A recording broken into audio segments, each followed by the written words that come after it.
Nah, man, she gonna. Hey, man, look. See how they do. See how they do. See how they do. Saying, man, I used to draw, man. Come on now, don't do that. Don't do that. Anyway, so that once upon a time I was that guy. It's just been a minute. 40 minutes later, here we go. All right. So we gonna start off with something a little fun, man. We have to absolutely do this.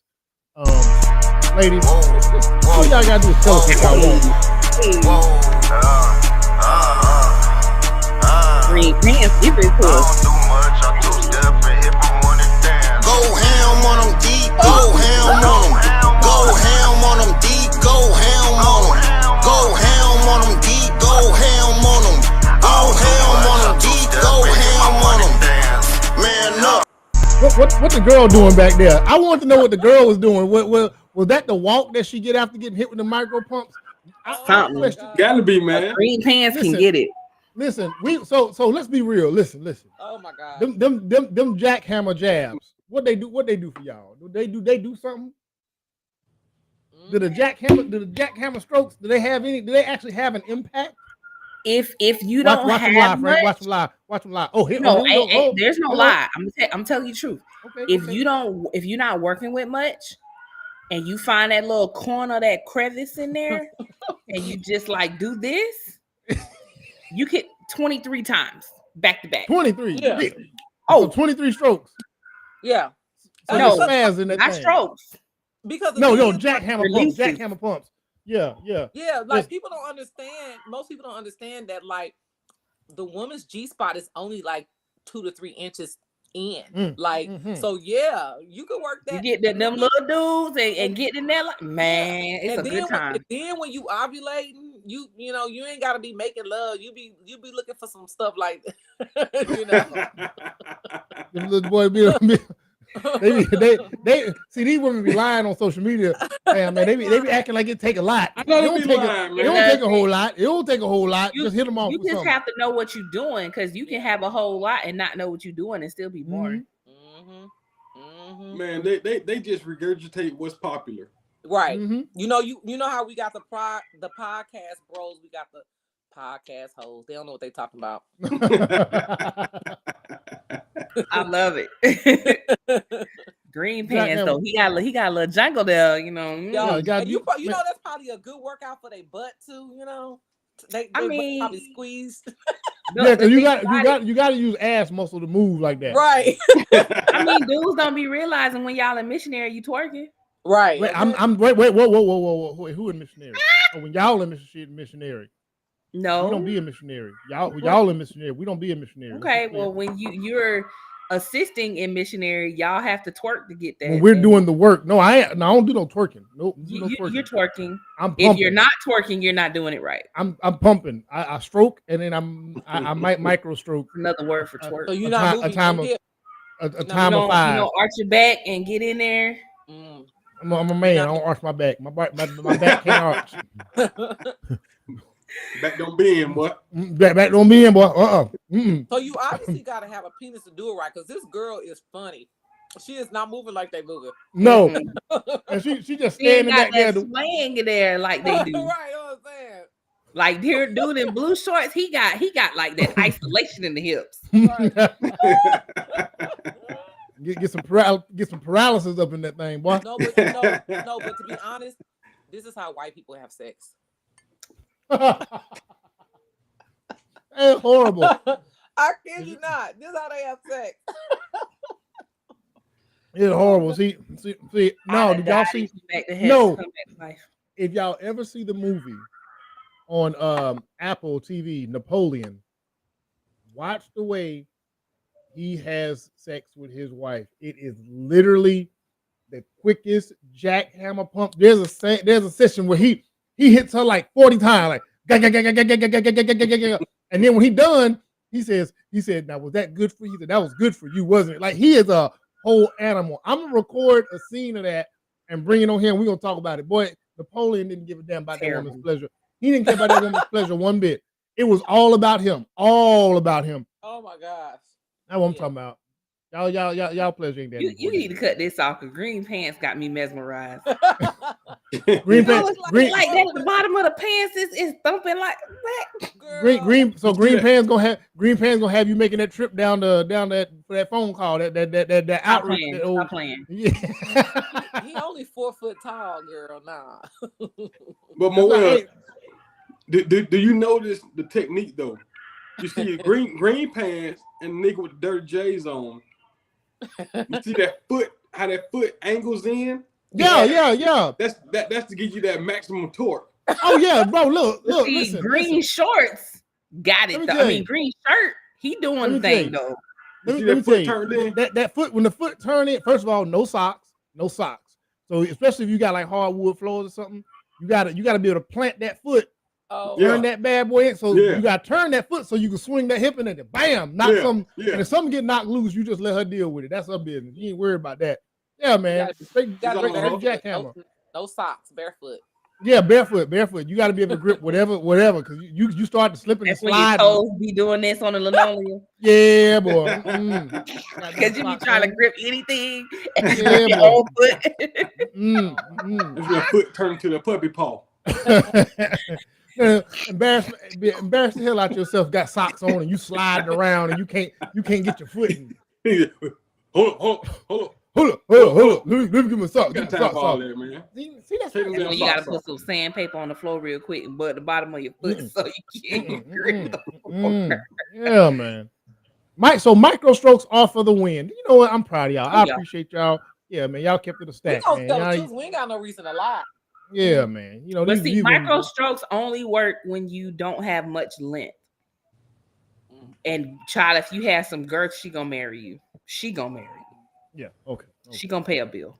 Or if you have some length and you know what you're doing, you ain't got and you just get it. Yeah, you get in there and just piddle around with it. You got that. It's just that most dudes, I think, with length, think that all you need is length, and then they don't think about the difference between like a pencil and a sausage. But that's because we need to really look into. I think porn needs to also be legislated down to the age of 25 because it's too much that the young male's brain starts to register with quality, intimate interaction with women, and it's all based on what they see in porn. And by the time they get to an age where you can even get that out of their brain, they done already embarrassed themselves enough times because of what they saw in porn. You know what I'm saying? That is literally what's teaching a lot of dudes how they're supposed to be interacting in the bedroom with a woman. So that's what they're trying to emulate. Don't even know it. Don't even realize. But anyway, all right. Porn ain't real. It is not. All they gotta do is watch them interviews. Them interviews, man, those interviews have me laughing. We're gonna cover that one. Them damn porn interviews, they are great. So anyway,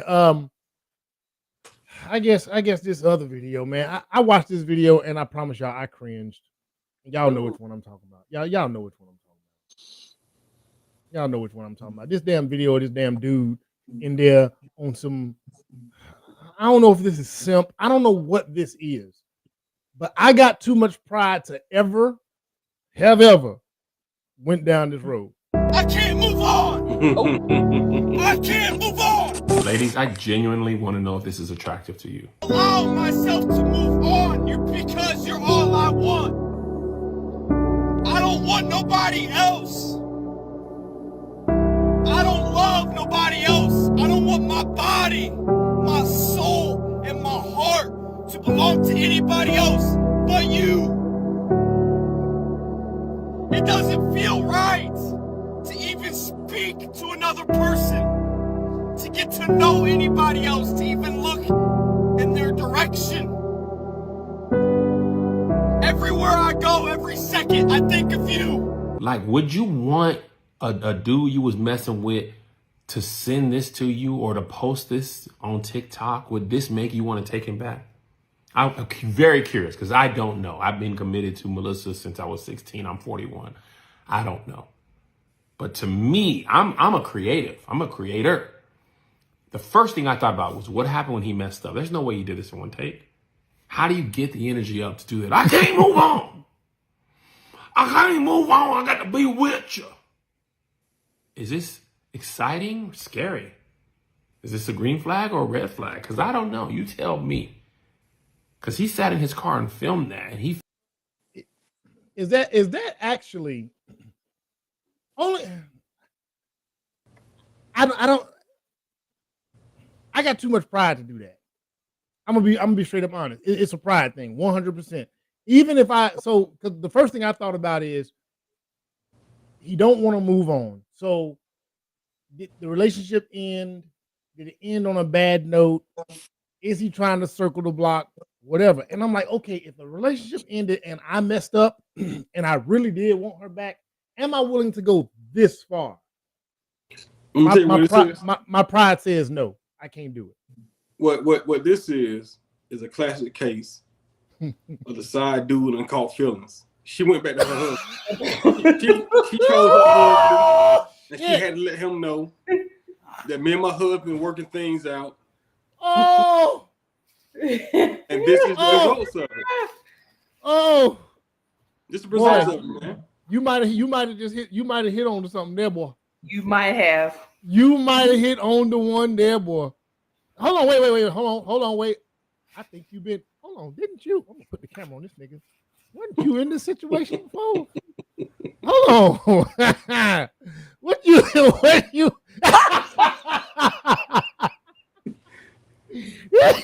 Yeah. I ain't forgot. Why you gonna cover up now? Yeah. Oh, I think I distinctly remember there was a point that. Go ahead and tell that story. You can tell it now. I mean, it's years later, man. It wasn't nothing like this. I'll just say this. I remember you being hurt. I remember you being hurt. I played a game I wasn't prepared to play. So it's I discovered that day it's not in me to be a player. It was all good when I was winning, but she didn't go back to the she didn't break up with the dude. She left and went to another state for an internship. And what I was saddened by was the fact that the fun had to end. So I just equated her to the fun. I put it all in the same pot, and it just appeared that I felt some kind of way about her, but it was just the fact that the fun was abruptly ended. He fixing this story right now. That's all it was. I remember. No, I know. Yeah, fix it now. Fix it now. And 24 years later, I know what you was on. I know what you was on then, man. I had to hug this man. I had to actually let her go. We had to have a man moment. We had to have a strong man moment. I had to bring him in. I had to clutch the back of his head, hold him strong. Let her go. Let her go. So he lost one of his good hoes. Yeah, like because he was a side dude. Listen, he used to have this thing back in the day, and he used to call it "I'm strike like lightning." I'm strike like lightning, and that was his thing. And that was the thing he was saying. He could come between a woman and her man just that fast. That he was that he thought he could, he could just. And so what I told him, I said, bro, what you gonna do when she go back? She ain't going back. She ain't gonna be good. Okay. When she went back, when she flew up out of there, that very next day, man, he was hurting, boy. That boy was hurting. He was limping. He was limping. You ever seen a dog that just got out of the fight and that dog limping? That's how he was. He done lived this experience. I can't see. I was back off the bench the next day. No, you wasn't. You were down out. You were down out for at least about a month. You were down out for the rest of that summer. I remember, man. I just dialed another number. That's all. He lied. Oh, he lied here. But Chef, is that something? Does these displays of affection, does that move the needle at all? For real?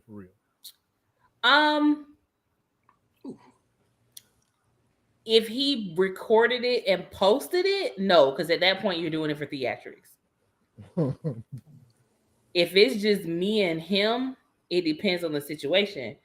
So if I'm upset with you because you doing something crazy and you just don't have changed behavior and you do this, I'm gonna look at you like, let me turn my camera on for a second. I'm gonna look at you like this. Like, I don't care. Like, literally don't care. If it's like one of those situations where we're breaking up because, not because it's anybody's fault, it's just kind of, you know, something we've both just, it's not as, I don't know, something where it's not that you did something to me, we just kind of grew apart, and you did this to me, and it's just us, I may reconsider. You want to extend the lease a little bit.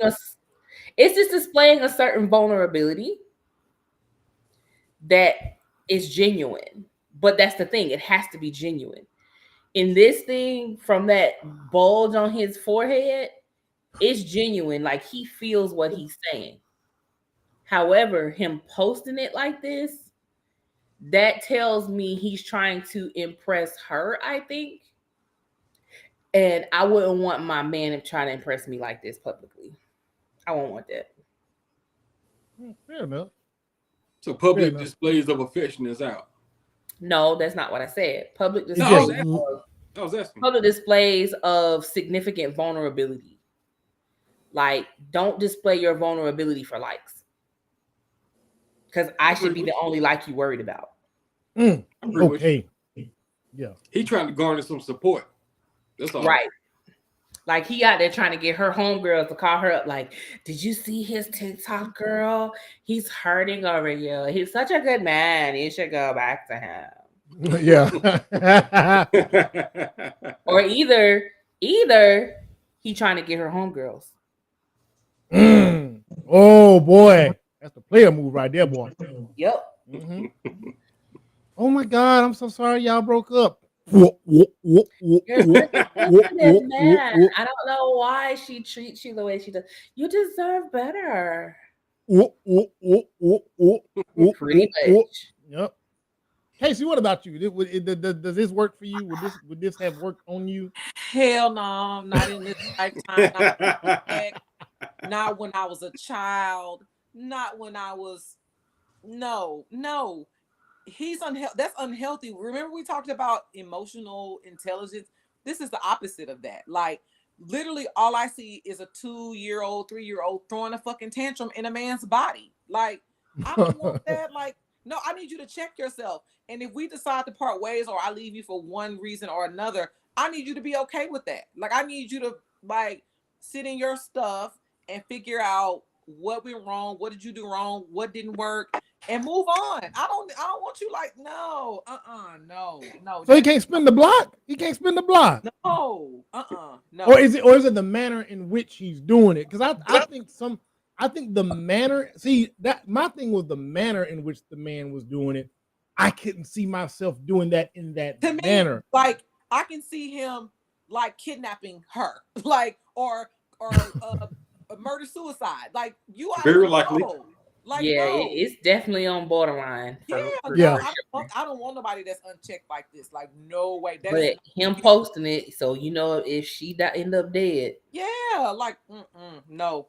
I've always honestly thought that, you know, especially with men, we talk about how we express our emotions and when we become, you know, when we show vulnerability and whatnot. And I always thought that at a certain stage, it wasn't it should never come out as an outburst. Mm-hmm. It needs to come off as if you've considered what you felt and you're going to say what you're going to say. Not that it's calculated, but that you really, like you said, you sat in that for a minute. And when you do that as a man, by default as a man, it's not going to be an outburst. It's going to more so be, hey, let me holler at you for a second. And it's going to be way more chill than this. Like, I don't know what this is. Yeah. And my thing is, if you're in a relationship and it's a healthy relationship, you gonna fuck up. He gonna fuck up. It's not gonna end. You know what I mean? So if it ended for a good reason. You know what I mean? So for you to do all this, no, like, that's scary to me. And my exes don't get over me, but they give me the space to, like, you know what I mean? Like, they let me know, like, I ain't gonna ever get over you, but they don't do this. Pop your collar, ma'am.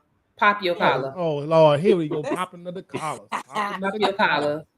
But for real, like they will tell me, like I've never met anybody like you, and I still haven't, and that's cool. But they don't be like, I've had a guy or two. I can't move on. Yeah, I've had that, and it's not attractive to me. It's not, and to me, it's like narcissistic because to me, it's fake. It's fake. It's like that's not real. Like if you're mature, who acts like this as a mature adult? Like I said, it's childish as fuck. I see my 4-year-olds in the daycare. A tantrum, yeah. And you have to teach them emotional, like you have to learn how to handle your emotions as a child. Nobody taught him. And now he's like doing it for, like Sheffy said, for likes. Like, when that's horrible. Yeah, when you looking at if he was just in the car, you just walk by and you see this dude in the car like punching a seat or something. I get Boys it. to Men R&B video. Yeah. Nehu ass nigga. He want a Nehu ass nigga. A little let it burn video. Oh my God. I can get that, but you done recorded it and posted it. Yeah. And like they say, when you crying, and if you can record yourself, like it ain't. Oh no, yeah. See now, if you can record, it's not that serious. I'm gonna lose the moment. Like there's no way I can authentically be going through something and click record, and I'm gonna lose the moment. The moment is over with. I'm like, damn. Oh well. Right. I don't. That's why I scroll right past somebody doing that. Okay. You mean when you scroll past people that's crying? Yeah, I scroll right past them. I don't want to see that mess. It's one thing if you like. You're talking and you start and then you start that's Mm-hmm. But you start the video already in tears, nigga. Go to you attention whore stuff. I just can't. I don't like it. It's cringe. Oh my God. Like everybody doing everything for likes. Like, oh, okay, if I cry on cue. Like there was that video, the single mom was crying, talking about she had to make her own cake for her birthday. And then her ex-husband came out like, the kids are with me. She don't even have custody of them. Wow. Like she owes me $20,000 in back child support. Wow. Posted all the receipts. She hasn't seen her kids in 2 months. But you on here crying, talking about you got to make your own cake because you a single mom. You don't even have your kids. Man, people better be very careful about doing this stuff for life, because we're starting to see more and more of the other side coming out saying exposing them. It's happening and it needs to a happen. lot. Yeah, I agree. I absolutely agree. All right, so I got another question for y'all ladies, man. The ladies like y'all actually want men that have game. I'm gonna play a little bit of this video where these brothers talk about game. And I think there's a difference between game and running game, and then I know we've talked about a man being smooth or able to articulate stuff well. There's a difference, and I think that all gets mixed up. But anyway, I'm gonna play what these guys are talking about, and we're gonna see if y'all agree. If you don't let your tail. On a pickup line, we're corny. If you fall for a pickup line as a woman, I'm gonna say it. You're not that smart. Facts. Because of this. The dude who has no game is the guy you want. The guy with all the game means exactly what it sounds like. He has all the tricks. He's learned all the tricks to get you, which means he is not who he is. He is the gamer. He's the trickster. He is the guy that's saying everything you want to hear. Talk that So shit. When you say, I want to do, you have no game. Yeah, me. You want to do with the game? Okay. Yeah, you looking beautiful, sexy. I just lying to know you and all this stuff. I want to know the inner you and the outer you and blah, blah, blah, blah, blah. And then oh my God, he was so perfect. I didn't know he had another girlfriend, 3 kids, and this, because you wasn't listening to none of that. He gamed you. Yeah? What's the dude, Jaron Jackson? What's his name? No, Derek Jackson. Every man told you, gamer. That nigga lying. He lying. Y'all like, oh, y'all just mad because he's secure with his manhood, he this and this. And then 52 girls came out and said, yeah, we slept with him last night. Duh. We tried to, yeah. We know what the wolf in sheep clothing looks like. We them. We had to be them, so we know what it looks like. She gullible. Yeah. She On a pickup line. Do y'all actually want dudes with game? No, Like- I would say like swag. I mean, Yeah. you know, and that's not even, the older you get, that's not even necessary. But you know what I mean? Just have a little, you know, little something about you. But game, Yeah. no, that's childish. Like no, no. I just want you to have a personality. Yeah, There we go. be Be able authentic. to talk, Yeah. hold a conversation like a normal person instead of just sitting there WYD. You send me a WYD or HMU or HBU in a text. Or GM that GM. But baby, I ain't talking no more. I'm done. You're Cause lucky we texting because you should be picking up the phone. You know, right. Oh boy, these small school women, boy, they born in a certain era, fellas. I'm telling you, was talking to a dude via text for a week. Very emotionally intelligent guy. Like he was like, I'm here for you. You can talk about anything. You're having a bad day. And I said, you have my number. Just pick up the phone and call me. He never would call me. So I stopped talking. Stupid. because that takes time out of your day to text a person that you're trying to get to know. Like if I know you, cool, I'll take my time. But I don't know you. You're not gonna be carving out this much time. It takes time to text. No, grow up. Like, and this with this game, like that's maybe cute when you're young, you know, it sounds good, but I think the more women become in tune with themselves and get to know themselves, they can recognize real. And it's like, we just want something real. I don't need you spitting all this, you know, Dr. Seuss shit to me, you know. No. You ain't gotta be Akeem Ali, even though his flows are like amazing. But you know, nah, you just being genuine, even if you're a freaking dork. Just be genuine. Look how far it gets Drake. Except with Rihanna. Lord. Yeah. That's horrible. That horrible. Sam, you ever deployed some game? Nope. And that was the game. I always knew that the badder she was, the more the more likely she done heard it all. Heard it all, yep. So I just came from an authentic angle. And I realized authenticity was the best strategy. And it wasn't even necessarily a strategy. See, that's the thing. Niggas have the playbooks that they try to operate and run on every girl that they meet. So I just showed up as myself. And that worked better for me because I didn't have to switch up.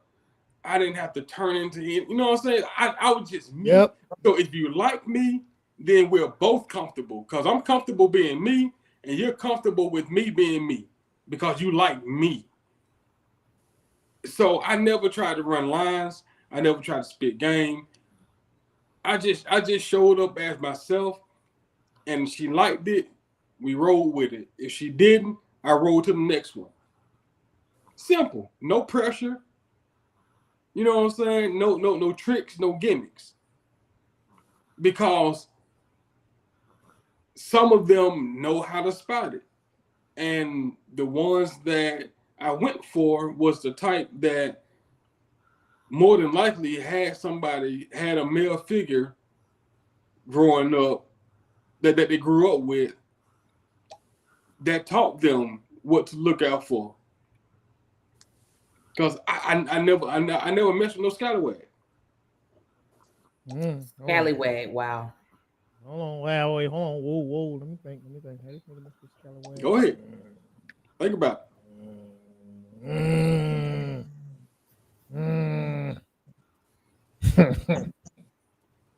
He said he ain't never messed with no scallywags. Oh, well, yeah, I can't say that one was a scallywag. I don't know that girl like that. So. you might be on to something. You know what I think with Game, man? I think Game gets mixed up with dudes that might have that it factor. He you say the right things, but you're not calculatingly saying the right things. You're not trying to find the right things to say to her as a trick. You just smooth. There are men and women both. They're just smooth people. They're charmers. There are men and women that are more charming than the average man or woman. You know what I'm saying? They just have a essence or energy about themselves. People, there's somebody who will look at that and they will try to mimic that. The person mimicking that inauthentically that's Game, because they're trying something that ain't them. So I think where men get it confused is because they will see that guy operating in some smoothness and think, oh man, that's what women want right there. His smoothness is authentic. It's not fake. He just so happened to walk, talk, move like that. He couldn't do it any other way. So it still lends itself to being authentic. So I think where men get this mixed up, because they will argue, oh man, they always want a man to run game. They always. But what is okay? So what exactly is the definition of game? So game is literally you are using tactics that are not authentic to you to get to a certain space with a woman. To bait somebody, to bait a woman. That's okay, so saying things you think they want to hear. Saying things you think they want to hear. Or you might know they want to hear it. You might know that's what she want to hear. So I'm going to say, oh man, yeah, I'm the type to this. I'm a type to that. I did it. You saying all the things she wants to hear to get it into position. Or you're putting on an act. You're acting cool. You're acting smooth. Now, usually that don't work too far, because you like you said, Frank, if you show up as yourself, you comfortable.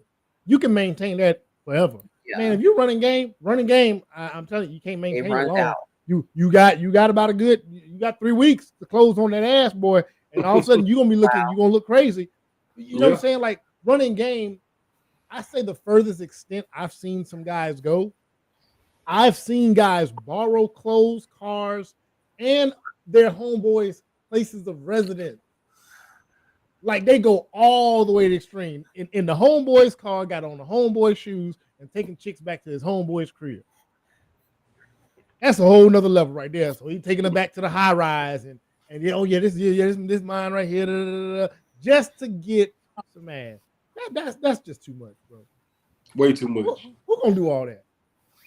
There's a lot of people out here doing all that. I mean, throw a rock in Atlanta and hit 10. Yeah, damn. But you know, half of them 10. I say no, not half. About 30% of them 10 DL.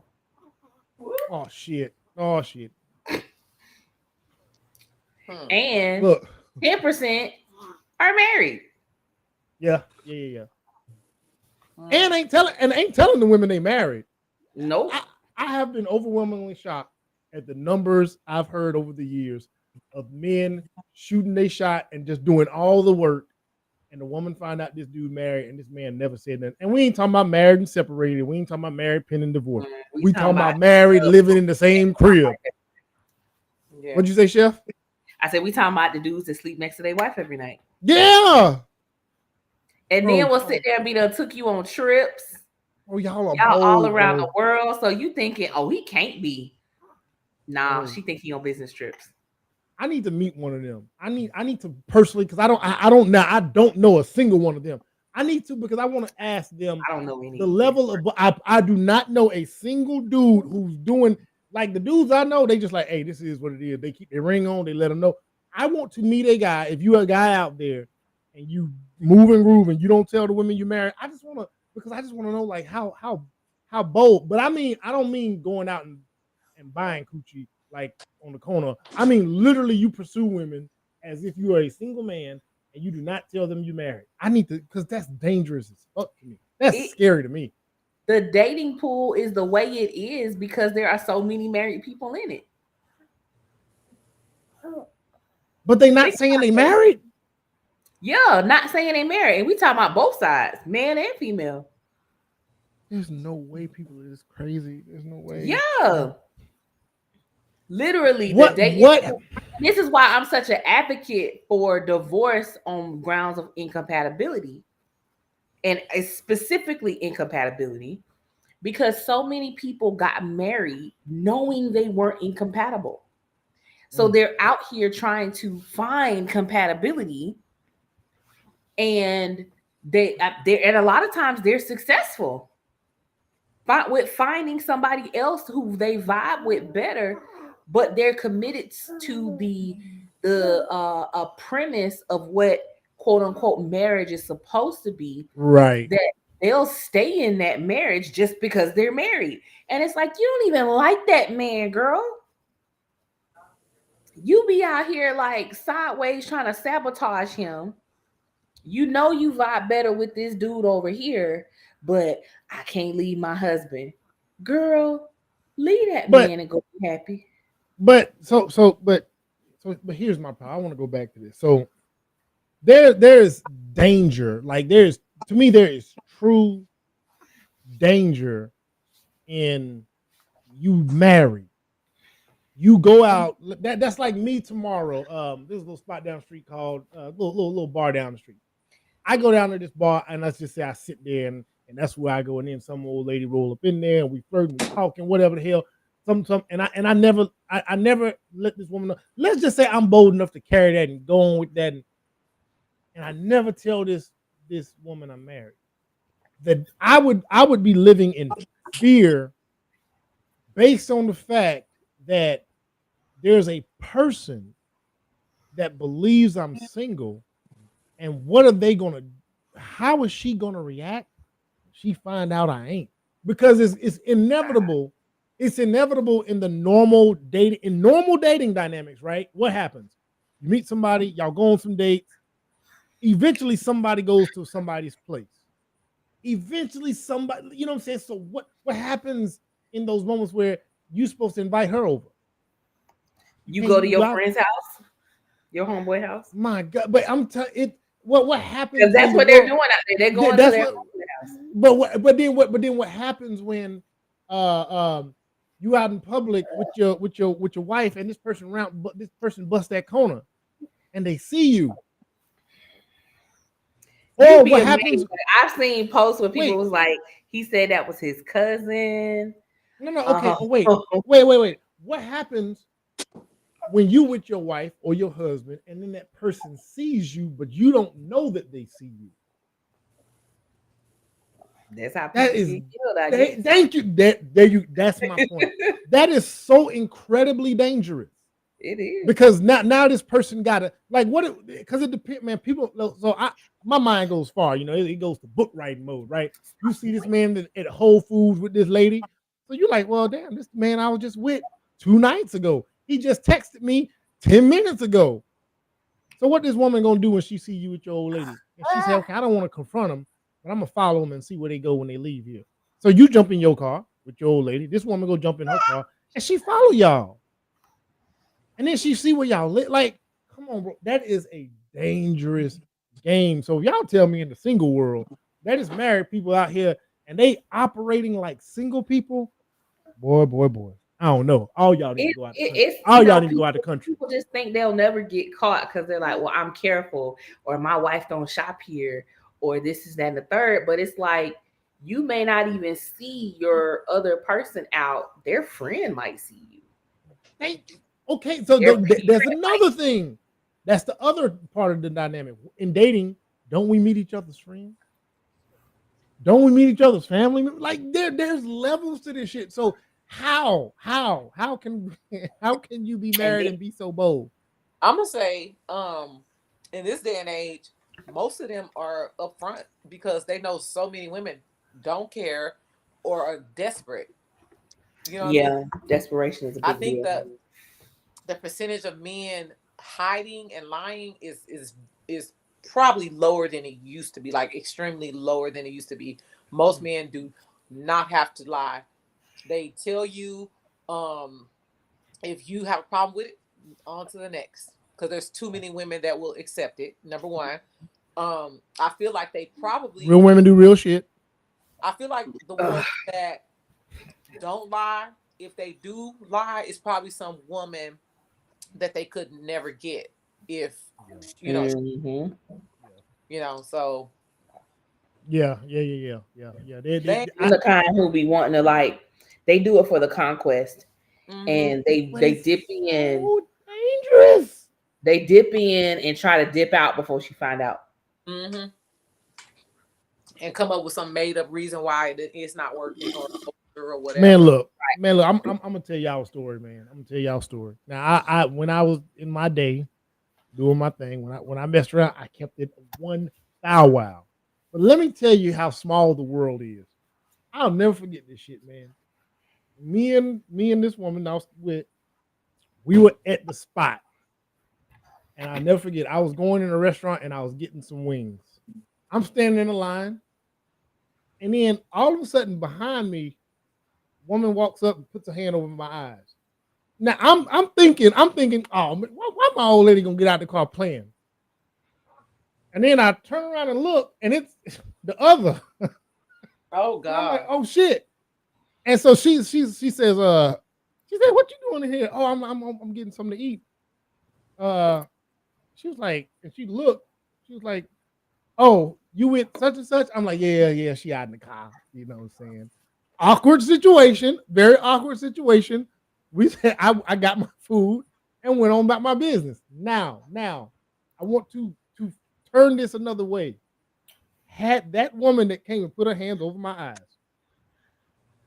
had that not been the situation, I know this woman had attacked me later in life. Had that woman had I had somebody else sitting out in that car, and had that not been the circumstances that she know, I would put it's a 99% certainty that somehow she would have ran her car into my car, and that car, it would have been a violent outcome. It would have been a violent outcome. So that's what I'm saying. Like, even when you're operating in the know, it's a dangerous place. When you're not operating in the know, it's so volatile because men and women don't have a moment to, like, in the moment where you find out this is what it is. How long do you have to check your emotions before you react? Before you turn to that white guy we was watching. but you got a gun in the car. You got a bat in the car, or the person they with, they in the car outside. So you finna go outside and turn up. Like, come on, man. Listen, man. That was a weird. Myself. Hi, how are you? I'm the girlfriend, and you are. Like, I'm gonna be so nice. And she's like, I'm the girlfriend too. Oh, we're girlfriend-in-laws. Y'all have a good day. Right. And then I go about my business. I'll see you tomorrow. Right. I'll see you tomorrow. Y'all have a good night. Oh. Girl, those wings are good. See, look, man. Listen. See, Sam ain't never been in these places. Let me tell you. That's why. When something like that happens, bro. First of all, you ain't about it. I ain't gonna turn up in front of her. Nope. You ain't finna enjoy no wings. You ain't finna enjoy no wings. Your appetite is just ruined. Like you know, you ever had that fear moment in life where it's like I guess it's like getting arrested. Like if somebody roll up on you to arrest you and you know you driving dirty, it's like a fear. The fear when you caught up red-handed like that, you gotta boo-boo instantly. Instantly, you gotta go to the bathroom and take a shit. That's how quick that fear is an absolute diuretic, nigga. It will send you to the bathroom. Just, oh my God. Like I'm saying, I've been in it a few times. Not on the total not no, but on the total caught up in this fringe moment. And it's like, I gotta explain this. I'm like, man, I should have. That's the thing, man. I'm telling you, boy, I'll be so anything nice. You said what? Having to explain anything that's unpleasant is enough to make me like, nah, nigga, you don't want that. No, I do not want to have to explain. No, I am good living a boring life Because he ain't got no game to explain that. Yeah. It takes some sweet talking. Tell the truth. No, man. I like coming home when I'm supposed to. I like being predictable. I like having the same pattern because I cannot be in position to where I'm standing there having to answer questions. That nigga gonna stutter. That nigga gonna go to stutter. Nope. I'm not built for it. And I'm fine with that. And I have embraced the fact and have fallen in love with the fact that I am not built like that. I love not being built like that. Because I get to live a comfortable, boring life with my wife. You know what, dude? I think dudes think they built like that. And then when that moment comes, you find out you ain't really built like that. Because if you like stomach be just bubbling. Yeah, that's what I'm saying. You don't get the stomach bubbles if you built like that. That's what I'm saying. Like, I know I found out, like, no, bro, you ain't for this. When your armpits sweat, the sweat just comes through, like any of that, unless you cold with it. Like if you are cold, calculated, well, yeah, baby, this is such and such right here. And da, da, da, da. If you cold and so bold and smooth, you built for that. You built for that. But if you get shook in that moment, man, shit, no. Nah, man, yeah. I don't even like questions. Who the new person you added on Facebook? Rattle. I don't know. Shook. I'm just trying to build a following. I don't know. Like, here we go. He called me, man. Well, dang, man. Hey, man, we're gonna ask a question. Man, I don't know who that person. I don't know who it is. Yeah, man. But yeah, so yeah, yeah. In any case, yeah, having game, running game, it's best to be as honest and as authentic as possible. Because boy, the backlash, I don't think most of us built for it. Next thing I want to ask a question is, y'all know the term hopeless romantic, right? Y'all know that term. Are y'all hopeless romantics? Y'all ladies, or Sam, you a hopeless romantic? Sam is a hopeless romantic. Sam is definitely a hopeless romantic. Sam is definitely a hopeless romantic. So we finna talk about hopeless romantics just real quick. It kind of ties into game just a little bit. Yeah, Sam a hopeless romantic. That's a Nehu nigga, man. That's a Boys to Men nigga all the way, boy. God damn, boy. Wow. Let's break it down. Hopeless romantic. She got no fucking hope. You can tell her whatever the fuck you want. She gonna roll with it. It's hopeless. You know what I told? I said it on my personal podcast. I said, women, I said it like, women, when you're meeting a dude, shut up. In a sense of, stop saying what you want in a man. Stop telling him what you're looking for. Stop telling him about your past and this and that. Because all he's doing is sitting there writing it, and then he's gonna give you exactly what you told him. Right? And then you're gonna get mad that he gamed you. He gamed you. How stupid do you have to think we are to give me the playbook? Give me the game. To not use it. You gave me the game to get you. You want flowers, this, guy, that, romantic, church-loving guy. I've never been to church ever, but tonight, hallelujah, Jesus heard me give you a scripture that I think you might want to. I don't know none of it, but you told me this is what gets you, so I'm gonna use it. Right? If you don't say nothing, then I have to try to figure you out. I have to learn you. But if you're gonna give me the answers, I'm gonna write it down. I had to retire from the game, man. Right? People don't know that. It was too easy. Too easy. It was too, like, we became masters, especially when you got bread and you can literally mark down those things. Oh, you like that? Okay, you like that? Oh, you like to go there too? Okay, you ain't never been there before. Huh? Oh, wow. I like the term hopeless romantic, but the reality of it, No good. It's no good. Why? So give does being a hopeless romantic work? Like how would you define yourself as a hopeless romantic? I would say you have to have hopeless romantics because we create a balance. Like if everybody was jaded and had this sense of like love don't exist, the world would be fucked up. So you need the hopeless romantics to balance things out and let people know that love does exist. There is a happily ever after. You know what I mean? I feel like the hopeless romantics are just the ones that never give up, no matter what they've been through, what kind of relationship, whether it's failed, like, oh, they get up and do it again.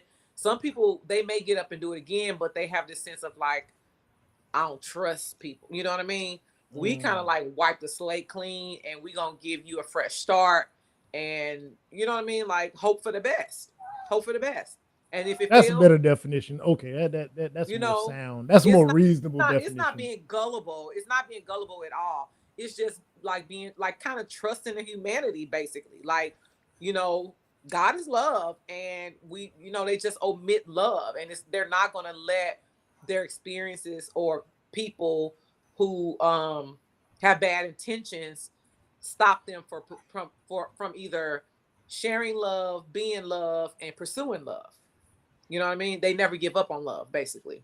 Better definition. Okay. Yeah. Would you rock with that definition, Sam? Yeah. And in my case, I like to give experiences. And even, every now and then I look at like so many women complain. I'll be like, man, if I wasn't married, I just want to put a smile on your face. Oh, look at that. When I said I was gonna clone myself for all the women, I said if the technology was out here for me to clone myself for womankind, boy, it would be peace on earth. But it's you though. That's different. If you said I'd clone Frank or Sam, then I'd be on board. But you what? Come on, man. Come on. You be running game, my well. No, right. I do. Yeah, you do. Wow. You run game in a genuine way.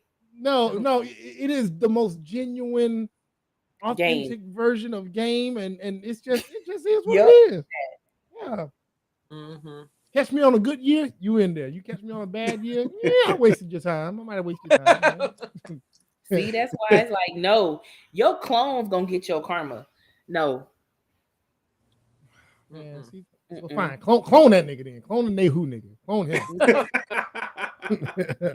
Did he just call you a Nehu? Oh wow. Yeah, that's the I call him Nehu. Nehu, that's him. That's him, boy. I'm the ooh yeah nigga. He the Nehu. Ooh yeah. Lord. With that definition, because at first I was like, nah, I don't think of myself as a hopeless romantic. But with that definition, yeah, because I don't even give up on people, even when they have wronged me. I still be trying to justify it. And I don't mean justify it in a way that's harmful, but it's more along the lines of, let me understand why they are the way that they are. Mm-hmm. Is it just because they've genuinely had a experience that transformed who they are as a person? Those types of things I can forgive, because now that we know, we fix. Yeah. Right. Yeah. But if you just out here, then I there's nothing I can do with that.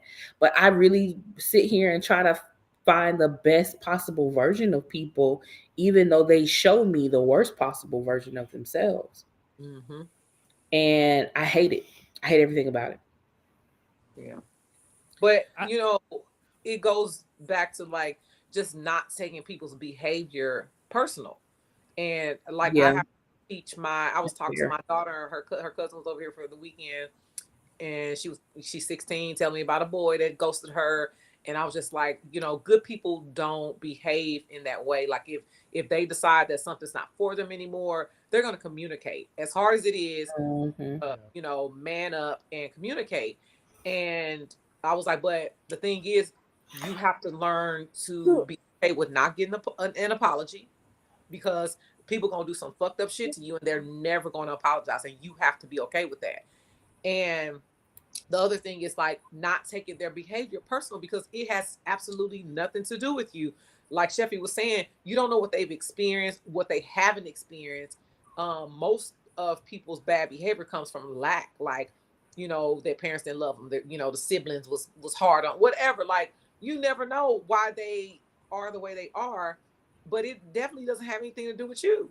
You just have to catch a stray, But like I was telling the cousin, like, you just have to learn that the more you love yourself and the more you emit that love, you're going to attract that love. But if you are not addressing something within yourself, you're going to keep attracting these lessons, because this boy is a lesson. Like, why were you so like desperate in a sense to be in this relationship with him? Because basically he love bombed her. Oh, you my girlfriend, I love you, and then he ghosted her. You know what I mean? Like, and I'm like, how did you fall for that? You have to sit and think, like, how did I fall for that? So instead of taking, his behavior and saying, oh, he's a bad person. Oh, what in you attracted that, and what in you was okay with that, and, and ignored the flags or whatever, you know what I mean? So, like I said, back to being a hopeless romantic, we have to get up and fight another day, because if we give up on love, we're going to be just like everybody else.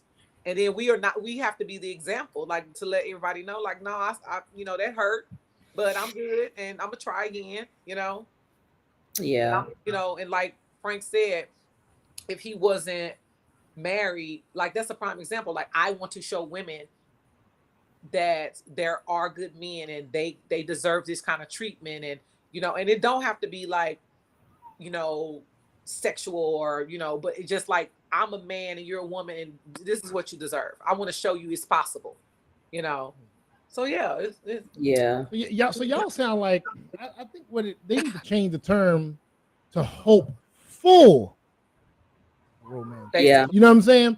Because that's how I've always flipped it around. If I would describe myself, I've always said, yeah, I'm more hopeful, because again, we gonna all man, if you get out here enough, you date enough and relate enough, there's going to be some disappointment by default. Like, you just gotta you can't even. I think I'm gonna stick with hope.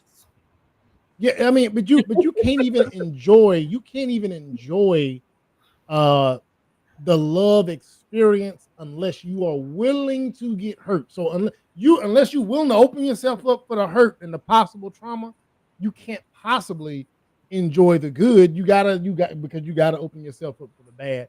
And so I remember somebody asked me how many years ago, it was over a decade ago now, would I get married again? And instantly I was like, man, hell no, I ain't gonna get married again. Married, nigga. And then it didn't take no amount of time for me to sit back and say, damn, it wasn't a marriage, it was just kind of us. You know what I'm saying? Me, her, in different moment spaces, we didn't have that part figured out, So if you replay it, and me and Sam have had this conversation several times, man. If you replay and are honest with yourself about what, when, and how it went wrong, you can sit back and say, well, damn, that would have worked had we been the right people at the right time. So I think, what they're talking about, like y'all said initially, like you said, Casey, is the gullible nature of people. Just they're hopeless because they're going to fall for anything. I don't think hopeless romantics or hopeful romantics fall for anything because it sounds good. I think dumbasses fall for anything because it sounds good. But like, even then, I don't think they're dumb so much as I think they're desperate. Yeah, desperate. Like, to fall for anything, like, that's the 1-800 number that just told you there's a pill for this and there's a pill for that and there's a one phone call does it all. Like, those people, yeah, man. Like, yeah. Don't do like that. Do not do. No, I'm just saying, like, like if you really get out here and think that this fairy tale is gonna happen into fashion, and this dude is going, or a woman, it can go either way. It's not just men on the side of playing the games here. But if you really just genuinely think that as long as they say what I want to hear, that's a win, you in a bad situation. Because in my experiences, the moment somebody says something that I don't want to hear, and it's not out of malice, and we can work through that, that's when the connection is built. Mm-hmm. That's when it's like, yeah, I'm not into that, and then we have a conversation around that. If that joker is into every single thing I'm into, come on, man. That just sounds like bullshit. I know. For me, it's like I have tremendous hope for love, but I don't have tremendous hope for people. Well, I like that. And because if I didn't learn anything from my ordeal between my marriage and the coming of my son, is that love truly is unconditional. Love is unconditional. Relationships come with conditions. People are conditional. Mm-hmm. So I can love you, be in love with you, but the conditions are not right for us to explore that. Or the conditions don't allow for reciprocity. And that's usually the case. You have people who share emotions, but they don't have the headspace, time, effort to provide reciprocity in that. So now you have love, but you don't have any of the tangible human things that need to go with it to make love viable. So I love love. People get on my nerves though. So I'm out here tired. Like I'm tired because I have it in me to love. I do. It's the other stuff I don't know that I have in me. I do, like, sometimes I'm lonely. I do want to get married. I do want to meet people, blah, blah, blah. And then I start talking to people and it's just like, nah. That nigga text WYD and you like, God damn. Man. Like, come on, nigga. Blocked. Come on, man. WYD and HBU, them the two that'll get you blocked so fast with me. And GM, I remember the first time somebody. Oh yeah, you better not say no GM. I want the whole word. I remember the first time somebody text me GM. I might have hit that woman back with 30 different things. A GM, general manager, like what do you want? You know, General Mills. I ran down a whole bunch of GMs, and she thought it was funny. She stopped texting me that bullshit. I'm like, write down them damn sentences, girl. I didn't know you could spell. I heard you talk. We too old for this. We weren't raised in that generation. Yeah. Like they be texting like 16-year-old girls. Like, no. Yeah. My kids can't even text me like that. My kids text me GM, Morgan, Michelle. They know if they see that dad don't respond to texts if we send that bullshit. No. I know y'all. We was on y'all ass in the English classes. So you need to show me. Don't lose it. Yeah. Man, whenever my wife, if she ever, and she has, text GM, I was like, damn, what I do to her? Right. Oh, you're in trouble. You done did something. Like, what I do? Right. Like, oh damn, she got an attitude. Yeah, she didn't spell the word out. That means he in the doghouse. Yeah. Right. Like, oh shit. That feels about as bad as we need to talk, huh? Man, hey, same thing. Ooh, that's another one that seems. I'd be loving to hear the we need to talk because I just want to see that is the worst. No, bro. Don't ever do that. I don't ever do that. They be like, we need to talk, and it'd be like, what do you want for dinner? You want hamburger or turkey? Man, I'll be mad as hell. You set me up. We need to talk later, and then you just leave it and just leave me hanging. Well, no. Like you can see their blood pressure rise. Yeah, like why? Yeah, no, don't do that. Don't do that. And then, you know what? Look, I'm be honest. It's worse if you're guilty of some shit. See, when you see, we automatically talking and telling on yourself. See, we automatically, we need to talk automatically. Like almost causes heart failure. But boy, when you guilty, when you got some shit in your background, you got some shit that you thinking you getting away with. Boy, that'll give you a brain aneurysm, boy. Yo, boy, you a stroke out, boy. No, we need to talk. I need to talk to you when you get home. You like, God damn. Well, have you sitting down in the driveway? Check the phone. What the hell? Man, look. What did I leave? I had a dude start telling on himself. Like, for real. I was like, we need to talk. You can get off work. Okay, so what had happened was. Right. You pick up the phone. You pick up the phone and call on your break. Hey, what's going on? We good? You good? Attitude check. You good? Everything okay? Okay. Right. I gotta find out right now. I gotta find out in this moment if I'm walking off the edge of the pier. Like what's going on? You gotta know what the brace for. Yeah, boy. Do I even need to go home? Do I even need to go home? You do to come pick up your stuff. I might need to just head straight to Atlanta, to Decatur, where this nigga stay, and just go ahead and head to the crib.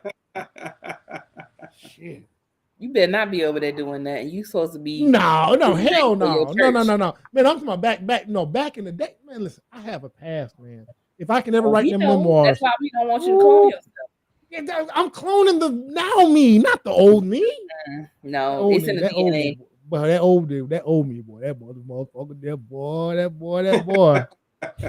Y'all know I'm moved to this. I actually had a slogan going around, and I call it the Manuel experience. That's literally what I would tell you. I was like, who the hell was I thinking I was? The Manuel experience, girl. What is that? Let me tell you. You was out here being community dick. That's what that was. That's not what it was. I was performing community service. Big difference. Big difference. Lord have mercy. Man. Gotta spread some love. Everybody need to feel love, man. But anyway. Lord. Nigga, the demon Cupid. Yeah, what the demon Cupid? What? Something like that. Real quick, man. Another one. I want to talk about some, and I'm specifying this for men. This gonna have to be clipped up. I want to talk about rich men's problems. Phrase it like that because when dudes hear what these men gonna say, they're gonna try to apply that shit to them, and it don't apply to us regular folks. Boom. It does not apply to us regular folks. This applies to rich men, and by rich, I want to be very clear. I'm not even saying six figures, nigga. I'm gonna say millions or something like your money ain't finna run out no time soon. We talking about she can actually take half, and then you have a whole half left to be fine. So these are rich men's problems, but I want to touch on what they gonna talk about. Look, I had a debate with my cousin. I had a debate with my cousin yesterday. And it was this. It was women bring stuff that's not tangible to the relationships, right? Right? Headaches. No. I mean, the positive. Okay. Right? The positive stuff, right? Okay. Right? They bring, peace and whatever they bring to the table. We bring the financial part, right? And then I said this. I said, so we technically rent your attribute. So I said a man technically loses in a relationship, and here's why. We bring an attribute. You bring the warmth, the home, the make it house full of home, and all this nice, the nurturing, all that, right? You help me build this empire, right? You help me. You make me feel so good. I build this. When we break up and divorce, this is what ends up happening. You take your value with you, right? You take your nurturing and all that. You don't leave that. You take it with you. And then you take half of mine. So half of what you help me create, you take you too. You don't leave half of your nurturing with me. You don't need half of your soul. So basically, I'm renting your half of the table. And I'm sitting there like, because someone said it, a lady said like, I quit my job, I had your kids, right? I gave you kids, and I had to think about what she was saying. It's like, yeah, and then I'm like, wait, hold on. No. The kids you had for him, you took with you to use them to get child support. So they're actually an attribute for you. It's an asset for you. Assets. You had a child for me, but that same child you take with you, and I have to rent. Ooh, which to see the child. Which creates a liability for you. Hey, we're 50% parents, but the court said I still have to pay child support, so now I have to use money to see these children again. So technically, it's an asset to you. It's a liability for us, though. So because now we lose. We now lose our assets. We lose assets. They gain. You lose anyway. Do they make a fair I thought no. So I will say this. Hold on, let me phrase it, let me package it up and try to smooth the wrinkles out. So when they said the women get half of the assets, but they don't get to keep the nurture and all that, man, I thought that was a fair assessment of the situation while you're in it. But I had to quickly think about average 99% of men. And so I've been divorced. Y'all ladies have been divorced. What did y'all get half of? I ain't saying put all your business out, but did y'all financially take half of it? I didn't give up financially half of shit. I'm just telling you now, I didn't. We split debt, we split some costs down the middle, and we became co-parents in the fashion that we could. So I don't have this experience of losing half of everything. I don't know what that's like. That's why I said this is some rich man shit. Did y'all, Casey, and your divorce, Sheffy? I know you talked about yours for us. I thought you was married before. My bad. Okay. No. Okay. I'm back. So that half. So what I was saying is that half. Most men are not going to give up half of any assets because most of us don't have enough assets for it to be broken. Like the sale of a house and y'all splitting the equity is not you giving up half of everything. That's why I say this is a rich man problem. So I need somebody to level this out for me. Like this ain't our problem. So what's stupid about this is they assume that the only asset a man brings is money. No. Hold on, wait. I want to back you up right there. That probably is the only asset them niggas bring is money. That's why they feel like and you're right. But for a typical good husband, okay. And this goes by things that I noticed that I no longer had when I got divorced. Safety. Personal safety. I went and got my own gun. I installed my own alarm system. There's nobody checking my tires, making sure my brakes are good. I have to pay somebody to do all of those things. There's nobody on the smoker cooking the meat so I can do the sides. There's no additional warmth in the bed. There's nobody to turn on the shower for me while I'm doing my hair real quick to make sure the shower's warm. So the half, quote unquote, like he's saying, you lose the nurturing and blah, blah, blah, blah, blah. Yeah, she loses the safety. Even swap ain't no swindle. Because if men bring intangibles to the table as well, because most of these dudes ain't got that much money. So your intangibles are what make you more of a husband anyway. It's only the rich dudes that's focused on the money. So this whole she takes the children and then leverages that, blah, blah, blah, blah, blah. No. How many of y'all be actually wanting to be full-time dads, though? Right. You're not going to raise some kids anyway. You're going to get a nanny, maybe. If you're rich, you know what I'm saying? Right. Because you remember that dude made that post where he was like, his son's mom don't show up for her days anymore. And it was like, but you abandoned that baby for 8 months. Then you took her to court trying to get full custody. And she gave you full custody. And now you complaining. Mm-hmm. And then the next step is to go get a wife to take care of your kids that you had with somebody else. That's Bingo. Bingo. That's what they do. They'll go marry somebody and then be like, well, you knew what this was. You knew I had kids. to be the stand-in. So it's like you're complaining about things that if they were the reverse, you still wouldn't do them. Because if the woman came in with the bulk of the money and you had intangibles, now it's, oh, I need to get half. Like brothers need to come up just like the women do. But so that's why this is stupid. Everybody brings intangibles to the table. Everybody brings money to the table. Just because you may be the primary one working doesn't mean there isn't value in the work that she puts in the household too. Right. They're starting to include homemakers and stay-at-home moms, stay-at-home wives as part of GDP from an economic standpoint. That to the point where it has been documented that this has been unpaid labor for so long that economists are now having to include it to give an accurate depiction of the cost of work. Whoa. Time out. T. Oh, it's paid labor. Do I need to put that jugging video back No, up? baby, it is unpaid labor when it comes to the Department of Labor.